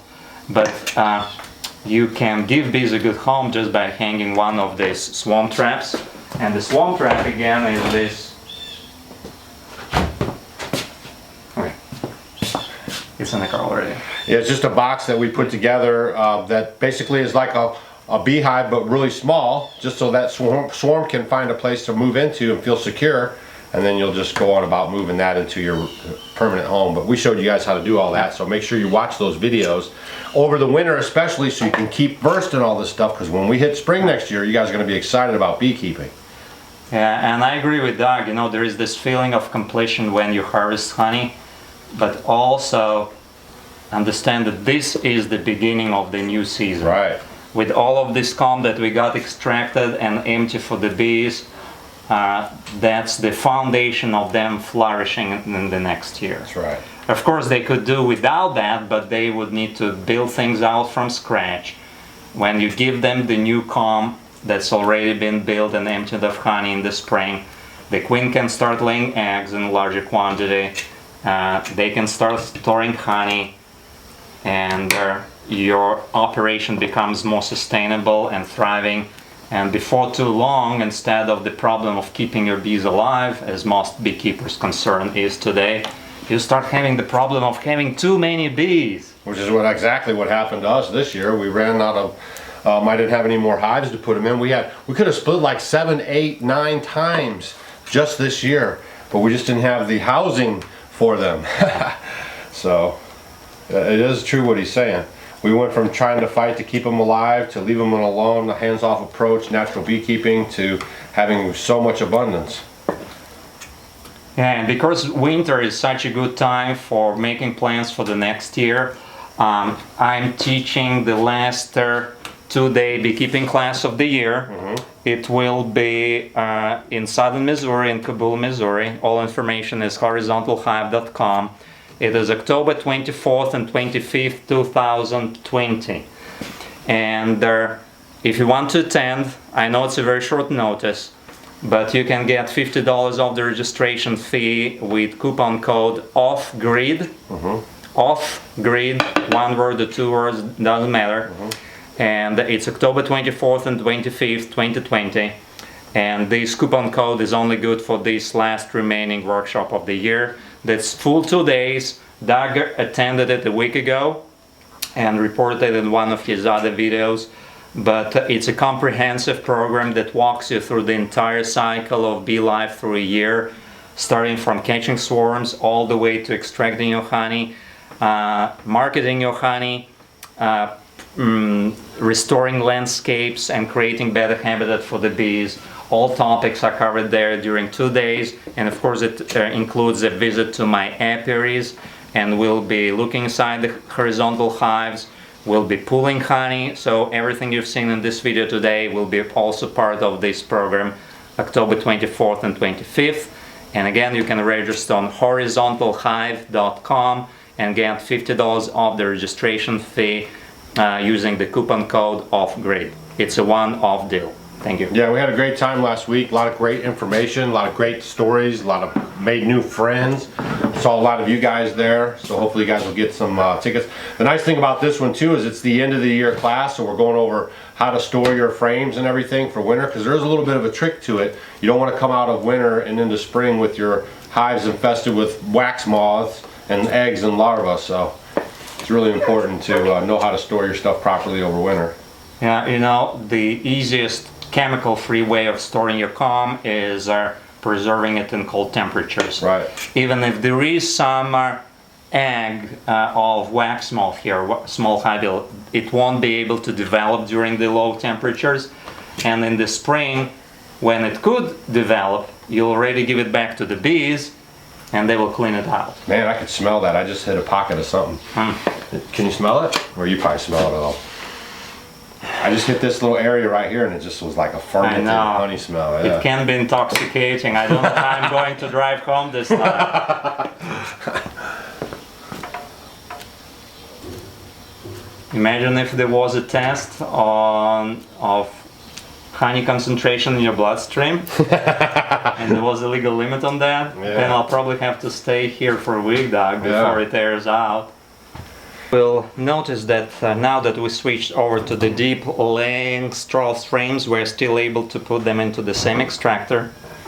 They go on its side like that, on their side like that. And they go into the middle of each compartment in the bucket. And then as you start rotating, it's exactly the same process of first emptying on one side partially, and flipping them over and going faster on the other side, and then completing extraction on the original first side.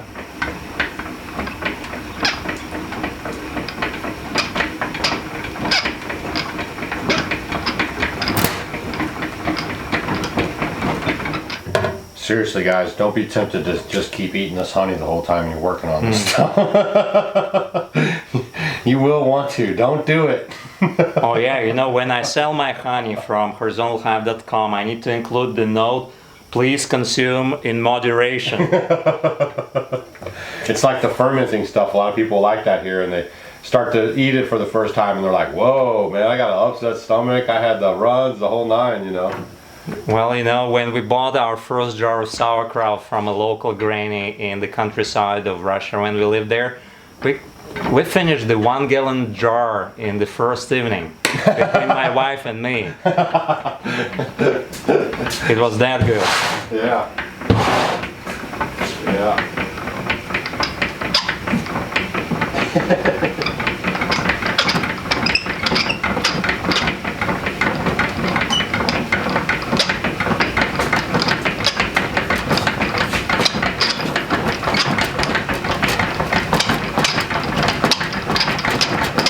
So see, when all the frames are identical, like in this load of Langstroth frames, I'm going at full speed.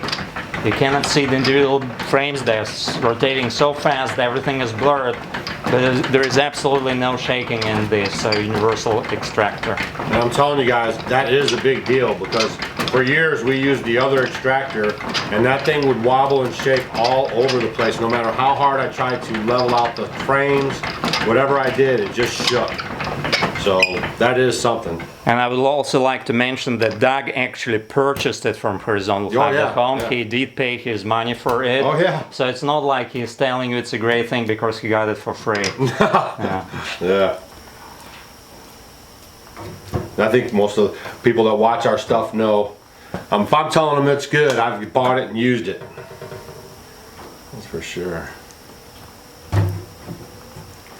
Or you could just hear we have some bees on the screens trying to get in, and we also have some bees that we brought in with us that are trying to get out.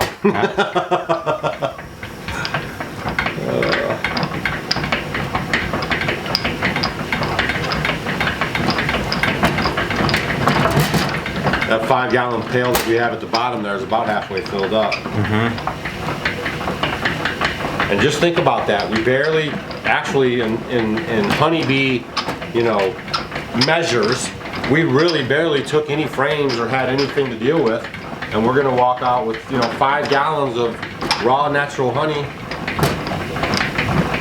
and the bees will still have plenty for themselves, and everybody wins. Yeah, this is why when you compare your harvest from your natural hives with the neighbor beekeeper who is feeding her bees or his bees or sugar syrup, you cannot compare your numbers to theirs because these are two very different products. Right. They might get more, but it's going to be less quality. Yeah. And the bees are suffering for it. Every year they're producing or buying, more nukes because the bees didn't make it over winter. I mean, we went through all these same cycles that you guys are hearing. I mean, it's, you know, At least I did. Probably Dr. Leo was a little more hip. Well, I started with local swarms from the get-go. Right. So I never had this heartbreak of seeing colonies die after being a thriving nuclear package in the spring. Right.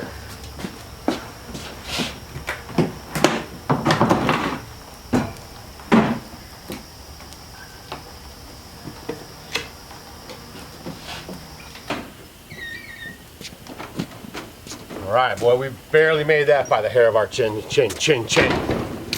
One of the other, no, Molly, one of the other tips I'm going to give you guys is try to keep all your beekeeping equipment together in one spot. If you guys notice, Dr. Leo, while we're working the bees, he has this handy dandy little bucket that he carries around with his hive tool and his smoke material and his smoker and all that stuff. But also be mindful of where your extraction equipment is, your strainers, your buckets you're going to put it into. Make sure you have all that stuff ready, because the last thing you guys want to do when you have open comb and all this stuff out and all this going on is like delays. You want to make sure everything's running smooth, that you can get everything uncapped and get it into your proper receptacles before the bees and everything else gets worked up around you.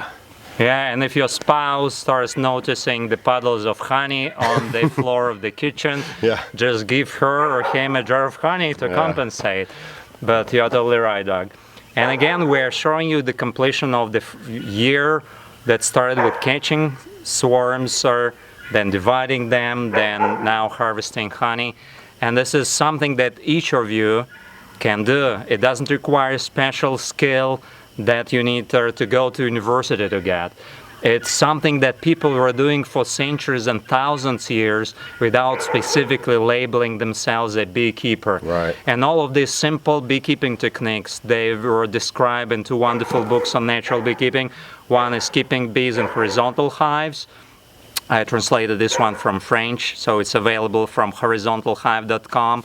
And the other one is the bestseller on natural beekeeping approach, Keeping Bees with a Smile, by the Russian author Lazudin, that explain in greater depth all of the techniques that we demonstrated throughout these videos this year, plus some.